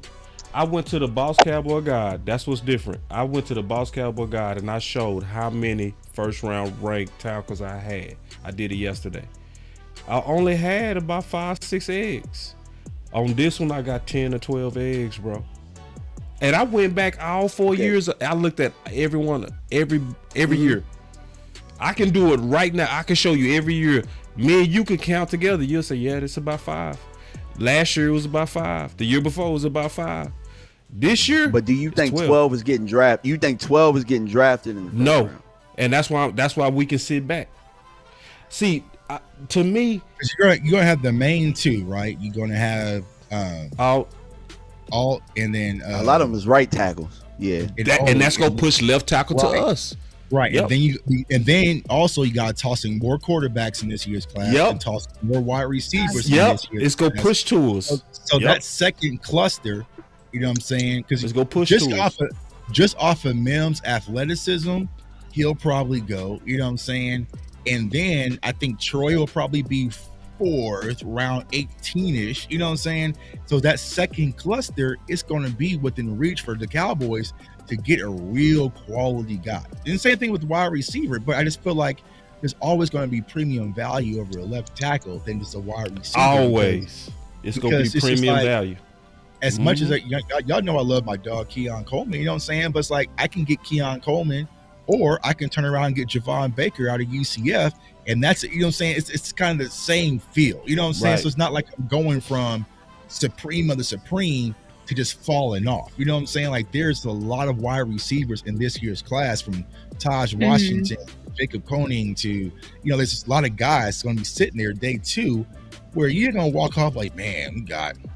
If he got Keon Coleman at 56 because some dummy thinks that he's slow because he ran a 4.6 in the combine and they don't understand how a GPS works, then yeah, we could walk out there with a tackle for Keon Coleman. You know what I'm saying? Like there's going to be opportunity to clean up this draft if the Cowboys go out there and handle business. Let's play with it.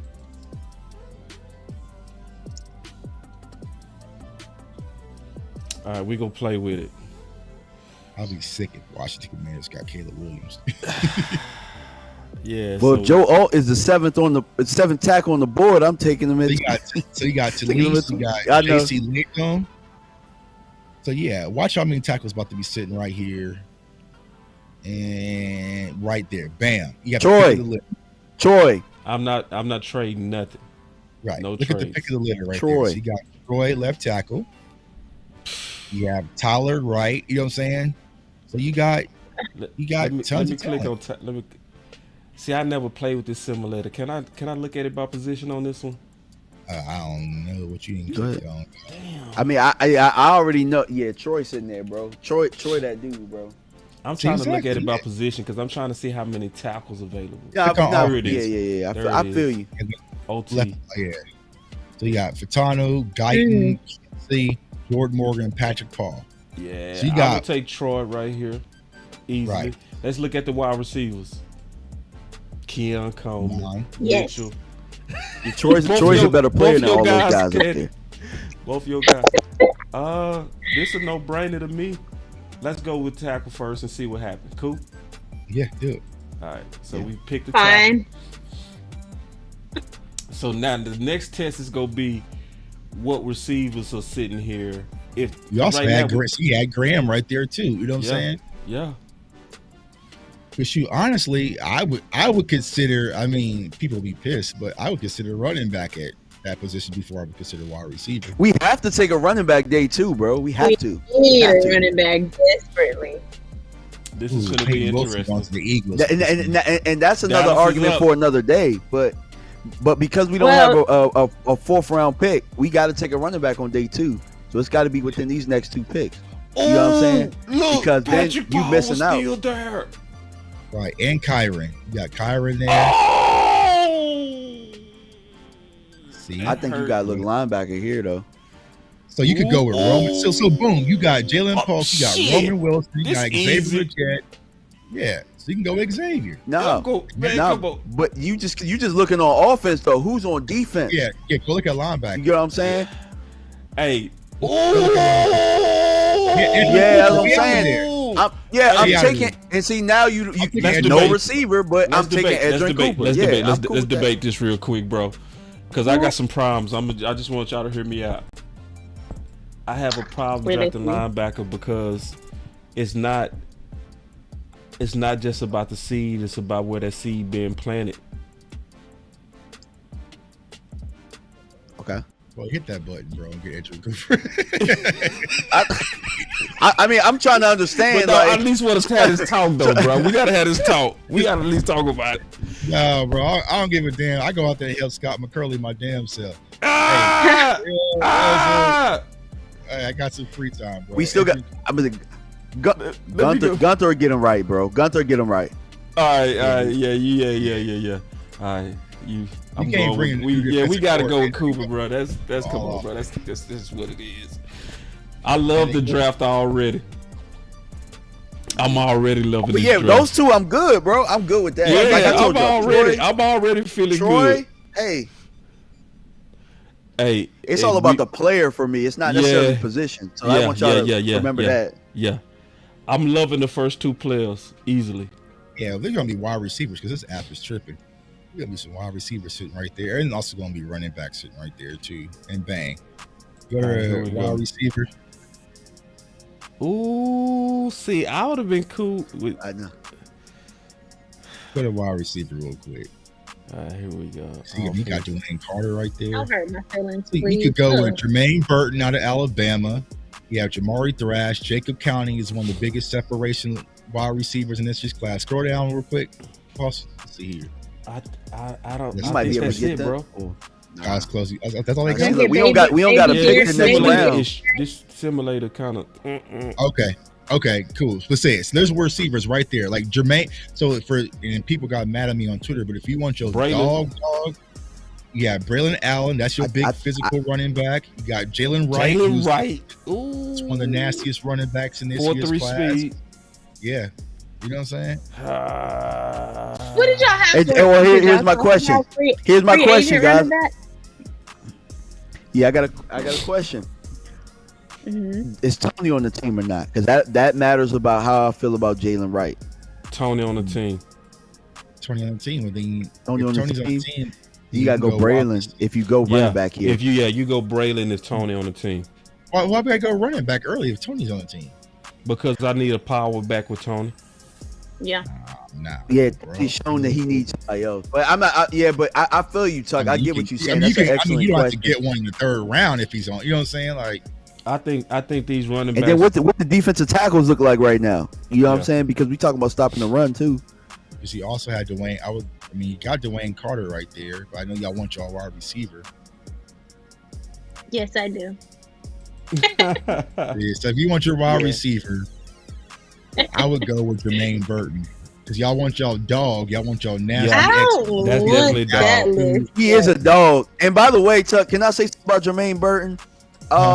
This quarterback didn't do him justice, bro. Let's just keep it 100. You know what I'm saying? He didn't do him justice at all. Crispy routes, all that stuff, bro. He's your Alabama typical receiver, and it just didn't get it didn't get showcased. Right. I only went 3 rounds. Get baby Jerry Rice in that case. I'm cool with this draft. Bada boom, bada bing. I'm cool with that. Let's do one more. I'm cool with it too, bro. I'm cool with it too. Let's do one more. All right. So, because what we really low-key was testing was the theory between receiver or tackle in the first and what it would do at the second. So, right now, even though I know we're not going to want to, let's force receiver at the first and see what happens. Okay. Hey, what about running back? Not in the first. Are we looking for a free agent running back? I should y'all talked about this already. Maybe let's play with it and assume Pollard, because Pollard out there being friendly, talking about, hey, I'll take a team friendly deal, boss. I'll take it. I mean, of course. So what you Man, do? he got the brown Pollard, paper but bag out there, boy. Until they toss it on the ground and go get it. I went fast this time. Hold on, I'm being stupid. I didn't pick my team. Yeah, you forgot to click Cowboys. Big dummy. All right. I haven't looked at Jermaine Burton yet, but I am tonight. They tried to lie on my guy earlier on Twitter. I was like, what's going on? All right, here we go. I got it on fast now. All right, here we go. I'm rejecting all trades. For now. Just for now. See, this is something I would have... you know what I mean?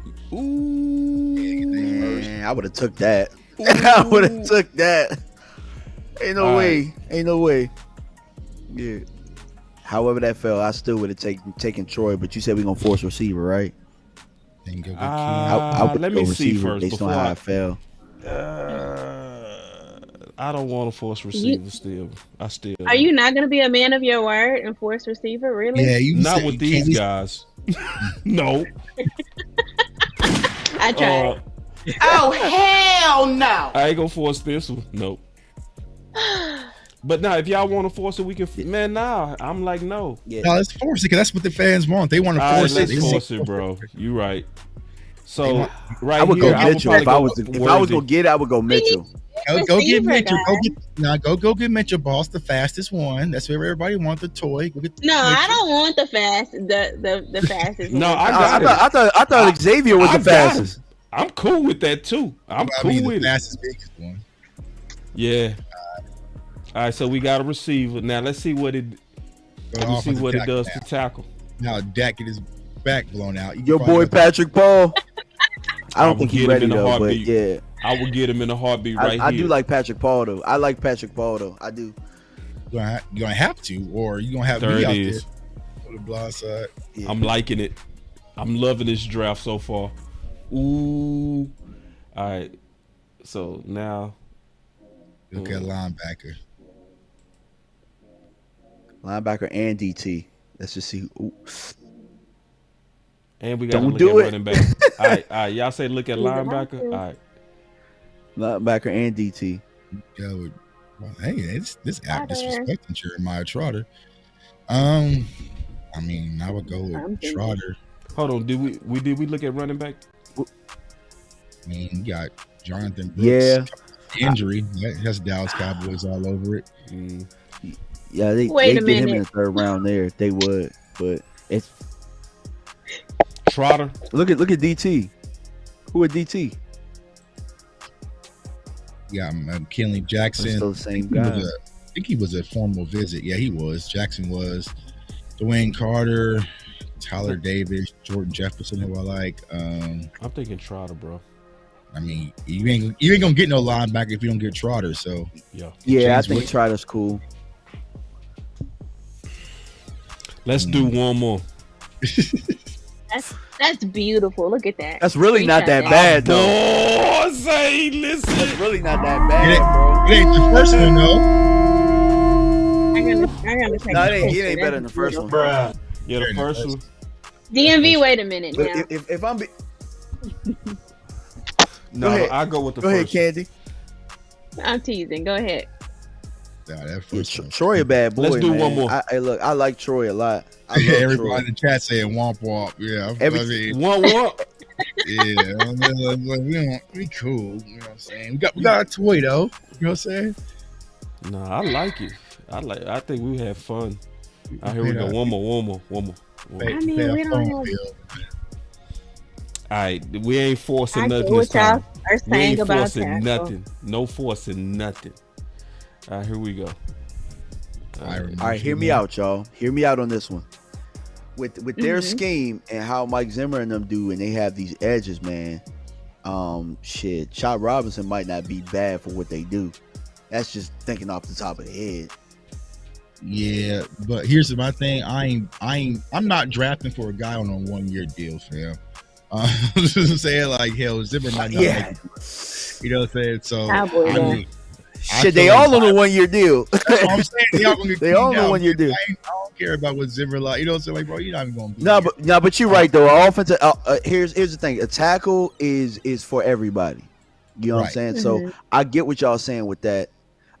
A receiver too, but to your point, tackle is always going to go above it. But if the player is better, I'm always going the better player. So that's my theory on it.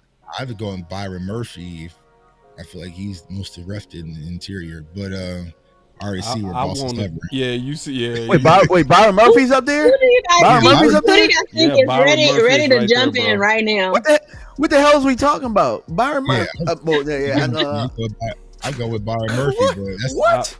I'm not. Hey, why is he ranked 26th here, bro? I don't know. This app tripping, but it's ain't no problem, bro. Ain't no problem. Hey. I'm going with Byron Murphy, like ASAP, getting up out of there. No lie, I didn't even see that. Good eyes, Tuck. I'm like, hold on, what? That's why I was wondering. You said Chop. I'm like, yeah, Chop is Man, cool and all, but not. I wanted to get my butt Graham, but I'm gonna be a team player. Come on, there you go with Andrew Cooper, team defense. Hey, I'm going back defense. Me too, team defense. You started it. Wait a minute. Because see, right now we getting the best players. We just being honest. We getting the best. You know what I mean? These are right now. Now But go look at wide Barton receiver. was the best player though, bro. Burton, he was the best player. As long as we get bro. players that can jump in right Hey. now, so I feel like Cowboys are No in lie right though, now. hey. I do like Cedric Van Pran though. I don't know where he's As a going. center, have y'all had a chance to really look at him? Yeah. He's decent. I still know. I don't think he's going to go as early as people are saying, just for a pure center. I feel like after JPJ goes in the first round, it's going to be all up in the air. So you might be able to get him in the third. Look at wide receiver real quick, boss. Yeah. So yeah, you could go with Jermaine Burton. You can go with Brendan Rice, Jacob Counting, or you can go get your running back as well in the third. I'm liking the running back. I'm running back. Yeah, I'm liking Braylon Allen. Rice. Yeah, I like Braylon right here too. I like Jalen Wright over Braylon Allen, but that's just me. But y'all, we're bringing. I do too, Tuck. I do too. Yeah, it just depends on what we bring back. Yeah, I definitely like Jalen Wright over. If I'm just picking a running back based on who I had high, it would be Jalen. Yeah, and that's with Pollard on the team. Nah, I wasn't assuming Pollard. Even if Pollard's on the team, I'm still going with Jalen Wright, bro. But yeah, that 4.39. Yeah, I mean that's a good point though, because look, and he was my number one. Look at Kansas City. Right. Yeah.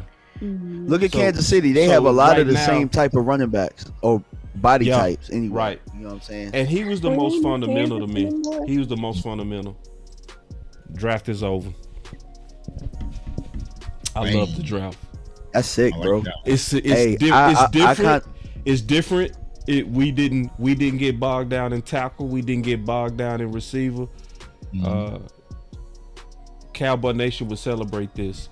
I still wouldn't want him or expect Byron to be instant. I wouldn't. But by year 3, I would guarantee he would be. What's my boy that played for Clemson? That played for the Giants right now? Oh, god dang! I know you're talking about. I guarantee. I don't know by why. year 3, he is. I can't remember his name. What's wrong with me today? Too much weed. What's his name? Man, I know y'all know. The one tech for the Giants. Yeah, I can't think of his name. I know who you're talking about though. Whoever he is, Dexter? Dexter Lawrence. Yep. Whoever he is. Byron Murphy is Dexter Lawrence. A more athletic Dexter Lawrence.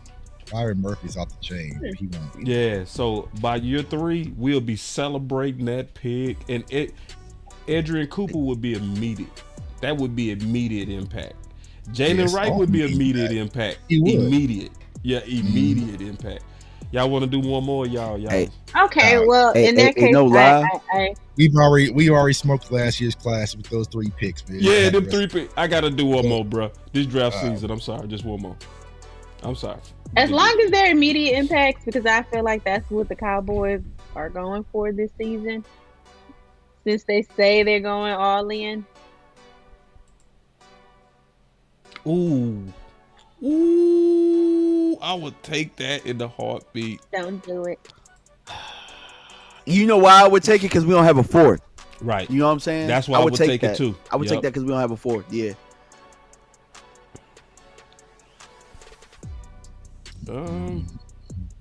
Jaden Daniels can move on from that. No boy. hey, no lie though, bro. I've done the draft and taken Jaden Daniels before. I'm gonna get my guy this time. I'm gonna get my guy. I wouldn't do it though. I would consider it. Get Graham. If it happened in real life, I would. I worked with y'all on the last draft, so. Troy Franklin. Go get Troy Franklin. This is wide receiver. No. Yeah, Troy Franklin. Hey, Troy like that. Troy like that, bro. You don't feel him, kid? Troy gonna light all them wide receivers up. She don't like Troy? You don't like Troy? It's not that I don't like Troy. I think we did. I think we did do that too fast. Out of that list right there, yes. But I didn't look through that list good enough. Running back. There was nobody there available. Running back. We didn't even look. We didn't look at defense or nothing, bro. We tripped out on that, bro. We should have looked at defense. Bro, you good. You still like no touch. We could have passed up on like. You couldn't pass up on no Troy Franklin sitting right there. You could have passed up on remember we got Cooper in the second round. Cooper who? A&M. But Troy Franklin wasn't there in the second round of the last draft. No, I'm saying on this draft we didn't even look. It was just We was too fast. You didn't need to because you had Troy Franklin sitting there in the second round at 56. All right, Yeah, so I we got Barton, we got receiver. All right, let me look. Let me look at offense, defense. Yeah, get you a linebacker in Jeremiah Trotter or Dwayne Carter. Absolutely looking. I got Austin Booker had a bad combine. Or you can go with McKinley Jackson. I feel like the Cowboys are going to draft McKinney Jackson, though. If I had to bet on a player that they're going to draft, it's going to be him. You taking that to Vegas? To McKinney Jackson? Right here? Yeah. Honestly, man, I'm kind of thinking Blake. Blake Corum? Mm-hmm. Even though he got a lot of mileage. You can go with Bucky, man. Bucky's explosive. Not much fan of Will Shipley, but so one of y'all gonna have to break the tie. Bucky Irving. Well, Blake what and position? Running back. Yeah. Go. There you go. I would have gone Blake, but y'all Me went too. too fast. I want to go Blake. See, you should have said something, DMV. Yeah, right. You think about You it's should all have right. said something. You wait. No, but you said break the tie. She said Bucky. I was about to say But Blake. see, I and you hit needed it. you, so we would have kept fighting. We would have just had to keep fighting. Damn. Good. It's all good though. This I ain't still bad, like the though. draft. I still like the This draft. ain't bad. Yeah. Yeah. All right, man. So, what's our final words? Because we gonna have to do receiver again. We gonna have to do receiver again when We have to do receiver again. because we didn't talk about a lot of receivers that we need to talk about. And we held off Don't be mad at landlord, me. though, bro. We held off a landlord. Nah, you can do receivers. Yeah, we held off for my boy landlord. I want landlord back before we go head into receiver. Yeah, because Landlord and Henny on this wide receiver thing, they got all these numbers. Let's talk about this real quick, man. Xavier Worthy and breaking that record. I'm not falling for it. But boss, you know they are though. They're like people just like speed, right? And I tell Cowboys fans, I like them. I like him a lot, but I'm not falling for like that 40, meaning that's a game speed 40. I'm not falling for that. Mm. I'm gonna tell you why I like it, because it's probably gonna push another receiver down. True. Right. That's why I like it. You're saying, You know right. what I'm saying? So go ahead. Go ahead. In that case, we love it. It's going to have the too. CeeDee Lamb effect, Justin Jefferson effect. Yep. In that draft, CeeDee Lamb Absolutely. and Justin Jefferson were the better wide receivers. And granted, I wasn't doing loud draft content back there, but it was clear as day. But Yeah. what you had sure. Ruggs and Judy come out there with the speed, and people just pick the fastest guy like it's mad. Like, people got to understand, NFL scouts do stupid stuff, right? So Xavier Worthy, some of these guys, Donnie Mitchell, they're going to see those combine numbers, and someone's going to draft them. Like, okay, yeah, because they're so fast at the combine. I mean, did anybody take notice of what Jalen Hyatt did last year? Yep. You know what I'm saying? Like, you know what I'm saying? Like, there's more to being a wide receiver than just speed, and that's why I'm saying you're going to get a Keon Coleman push back in your lap. You're going to get a Jalen Polk push back in your lap, a Xavier Leggett push back in your lap, a Javon Baker, who's one of my favorite in this year's class, push back in your lap, where you don't have to reach and you're sitting there and you don't have to force speed him and feel obligated because you took him at 24 to get him involved. If you get Javon Baker at 56 and he gets 565 yards his rookie season, everybody's cool with that. You know what I'm saying? Mm-hmm. But if you take him at 24, you're like, man, we need, ain't guys like 450. We need more, you know what I'm saying? So like, nah, you can sit back, and there's tons of wide receivers in this year's class. Yeah, I guess you can say that's my final word. So my final word would be Xavier, to me, still has the best game speed on tape. Mm-hmm. I guarantee you, when they track these balls by GPS in the league, he gonna run faster. You know, than the previous guy who just broke the record, Xavier. I guarantee you. Because there's nobody, to me, in this draft that looks scarier on tape than Xavier. You know what I mean? And it's the same thing with Tank Dell last year. What was Tank Dell 40 last year? 449. Did he play like that? Oh, hell no. He played way faster than 449. You know what I mean? So I'm learning my lesson from Tank Dell. This year, I'm not gonna fall for the fastest 40 because he also, Xavier said something that people didn't peep. He kept saying, my trainers kept saying, trust the training. Trust the training. You're gonna peak at the right time, right? Man, listen, man. Tom Brady literally just ran faster than when these boys got 40. The science of running that 40 down. So it's like I'm more so watching how you play football with your 40 as confirmation to my eyes. That's my final word.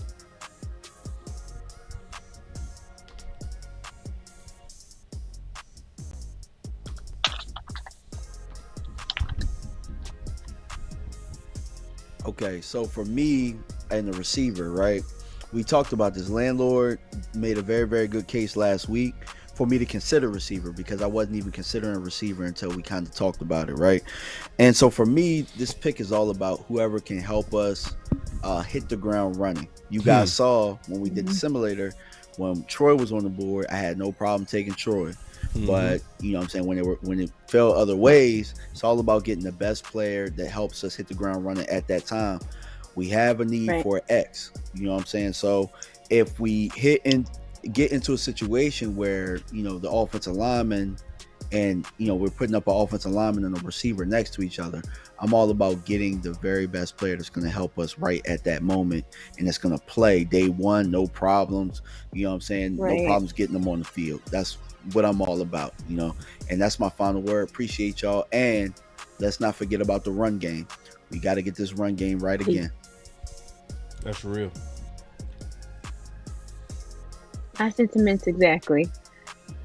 If we are to acquire a wide receiver, I know you guys are against it, but I completely agree with DMV. We need someone that's going to make an immediate impact with our gameplay. I'm gonna say Keon Coleman. I know he's not gonna be there still, but he's at the top of my list right now. What's up with Keon? Because you keep pushing Keon. I believe her. You see that look in her eyes? Pushing I seen a little star come out.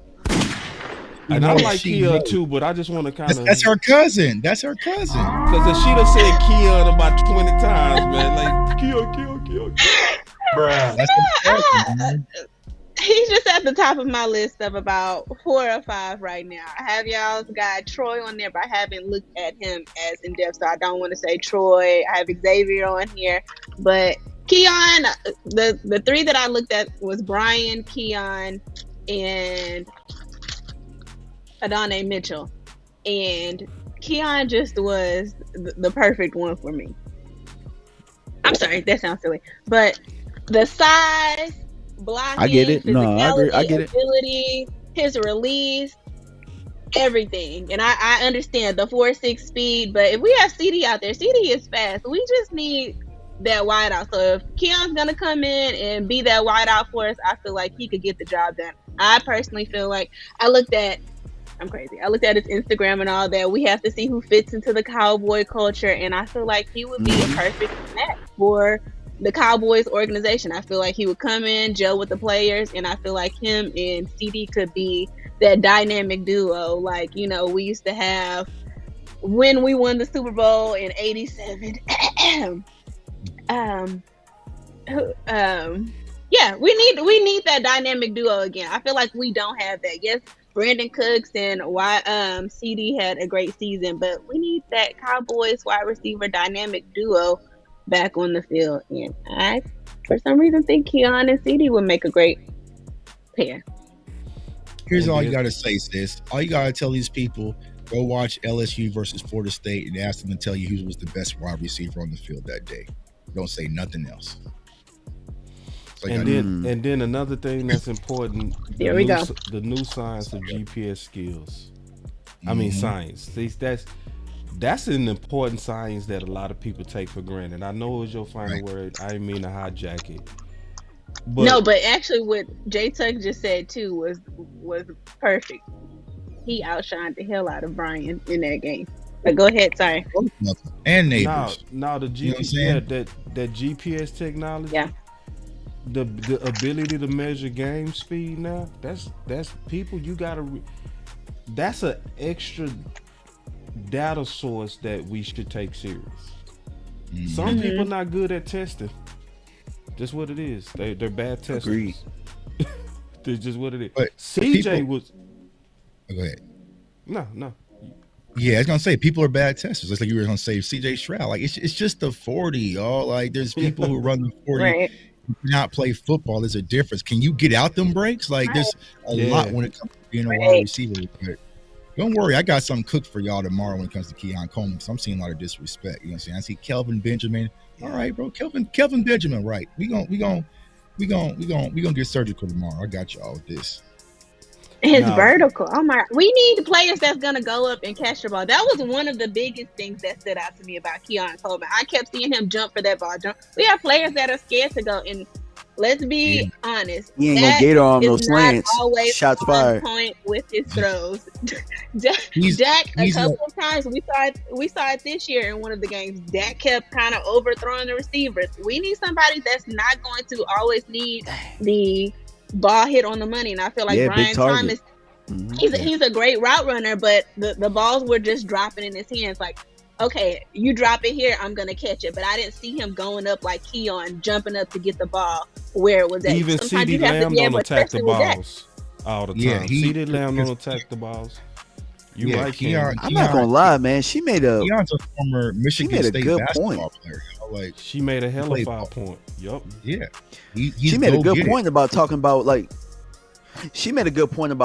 pairing them up. Like when you think about pairing them up, they look like the perfect match, bro. Yep. Him and CD. They cousins. You know what I'm saying? Everything's lined up, but the Cowboys are stupid. They don't draft from Florida State. But him and CeeDee Lamb are cousins. He's already training with D-Rob, who trains a lot of Dallas Cowboys wide receivers out there. You know what I'm saying? Michael Irvin's like speaking highly about him. Everything is lining up properly for Keon Coleman. Because just like she said, right? When you watch Keon Coleman, y'all know I'm a no, so I know my guys, right?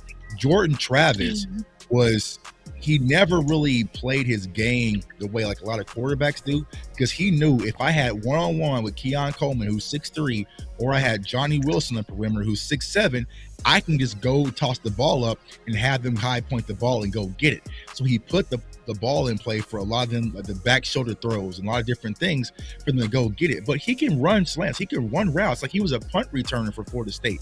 So for these people to act like he doesn't have any agility or any speed or burst, he was our punt returner. You know what I'm saying? Like, go watch the Miami game, how he changed the course of that game with the punt return. He has it all. And the reason why his numbers isn't all godly, well, because you had a NFL draft pick in Johnny Wilson. You also had Jaheim Bell at tight end. You also had Trey Benson at running back. And you also had Jordan Travis, who definitely taking, using his legs a lot too. So he doesn't get a lot of opportunity to put up godly numbers. But when his opportunity came, and anytime we need the answer for Florida State, Keon Coleman stepped up and he pretty much saved our season and would have anchored a national championship appearance. So he's definitely one of those, but push him down to 56 if you want him to. And then Just said if you take a wide receiver in one, you might as well take Worthy. He's the fastest in the NFL. That's what I'm saying. Them 40 times but that's mean not you the fastest. Hold on, we have quick, to just real quick. I'm be quick. The 40 time don't mean you the fastest. That means you ran the fastest 40. The GPS mean that you're the fastest. You know, a lot of people don't know. You know who was the fastest player in 2021? A lot of people don't know this. Guess who was the fastest player over Tariq Hill? Diggs. Was it Daniel Jones? It was Diggs. Really? Diggs. Diggs had the fastest. What? Yes, he had the fastest game speed in the NFL. Yep, Diggs. Hey, what year did Daniel Jones run like 23 miles per hour or something like that? He ran like it was one of the fastest. Yeah. I know I'm not crazy in that. Yeah. So I'd rather look at your GPS over your 40 time now, to be honest. Right. Because that Yeah, I'm with tells you. me how I you like that. play like adrenaline. When your adrenaline going, does it make you like a flight or fight type person? You know what I mean? Right. So yeah. So and so- and do you trust your hands, right? Because when you're running that drill that a lot of people are talking about when he hit the 22 Right. miles per hour, is like, are you slowing down to make sure that you're securing each and every catch? Or are you flying through bam right, bam left, bam right, and not decelerating? That's what Keon Coleman's a gamer. Like he lights was come on, attacking the hell out that ball. he attacks the ball, bro. Yeah. Like that's what he does. And so, y'all don't remember who ran the fastest 40 for wide receiver last year. So don't get caught up in all that. You know what I'm saying? That don't mean you the fastest. It really don't. don't Like mean think you the about it, fastest. John Ross. Right. Did he ever look like he was running that 4.22? No. Never. No. His 4.22 never looked like a 4.22 on the field. But that and I 40, guarantee- ooh, right. And I guarantee them y'all, Daisy Dukes and gym shorts, he it looked look amazing. good. It looked good. I mean, he probably put Turpin out there to run a 4. He probably gonna clock like a low 4.4.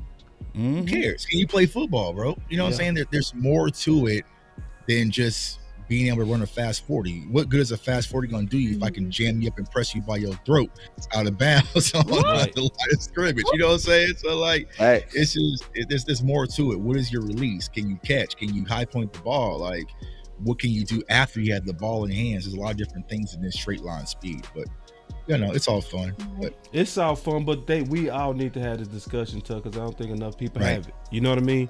no, they don't, because Yeah. we all get caught up in the measurables, in the numbers, and it's just cute and attractive, and this guy's better than this guy because he ran faster. Like, okay, you don't have a 99 speed on Madden. That's about it. You know what I'm saying? The better football player. This is a very good question before we officially hit this button. My boy say, Boss and J Tuck, is Keon faster than Michael Irvin? His game speed look like it. I mean, yeah. Because Michael Irvin was never fast. He was right.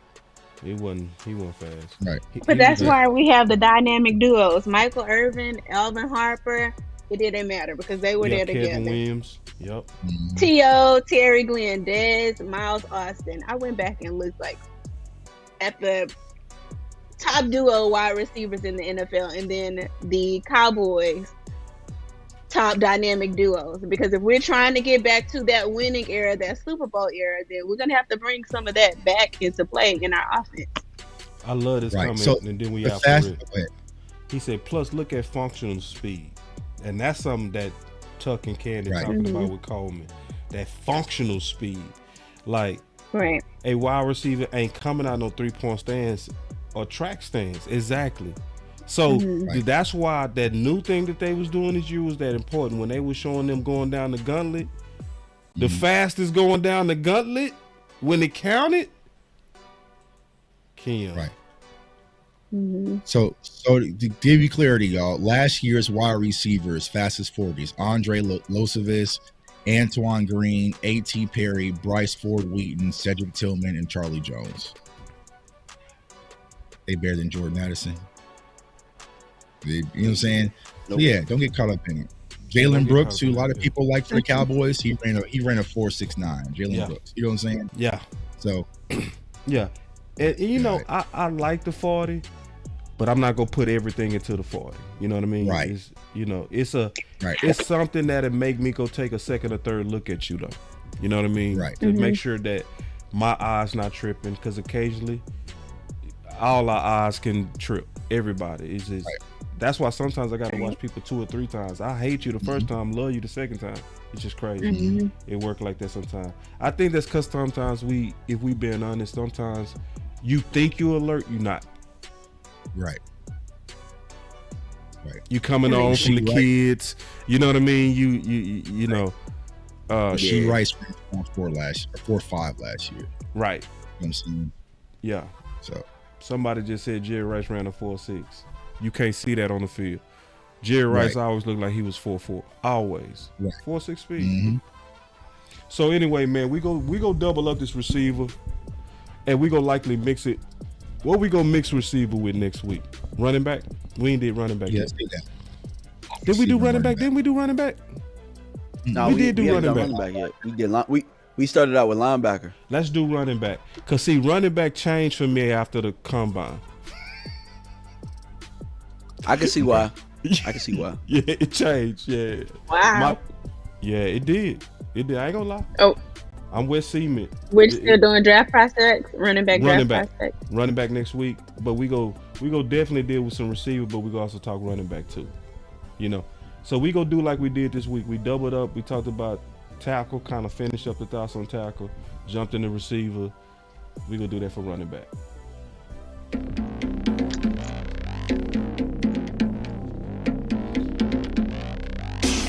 And next week, free agency gonna be going. Ooh, it's gonna be lit next week. Woo. The last one. Kind of check or something. I've been really in the field,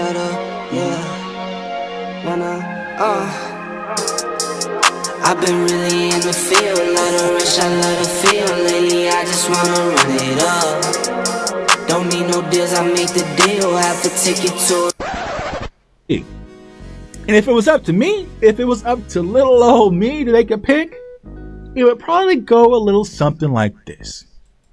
And with the 17th pick of the 2020 Dallas Cowboys NFL Draft, the Dallas Cowboys select CeeDee Lamb. Oh!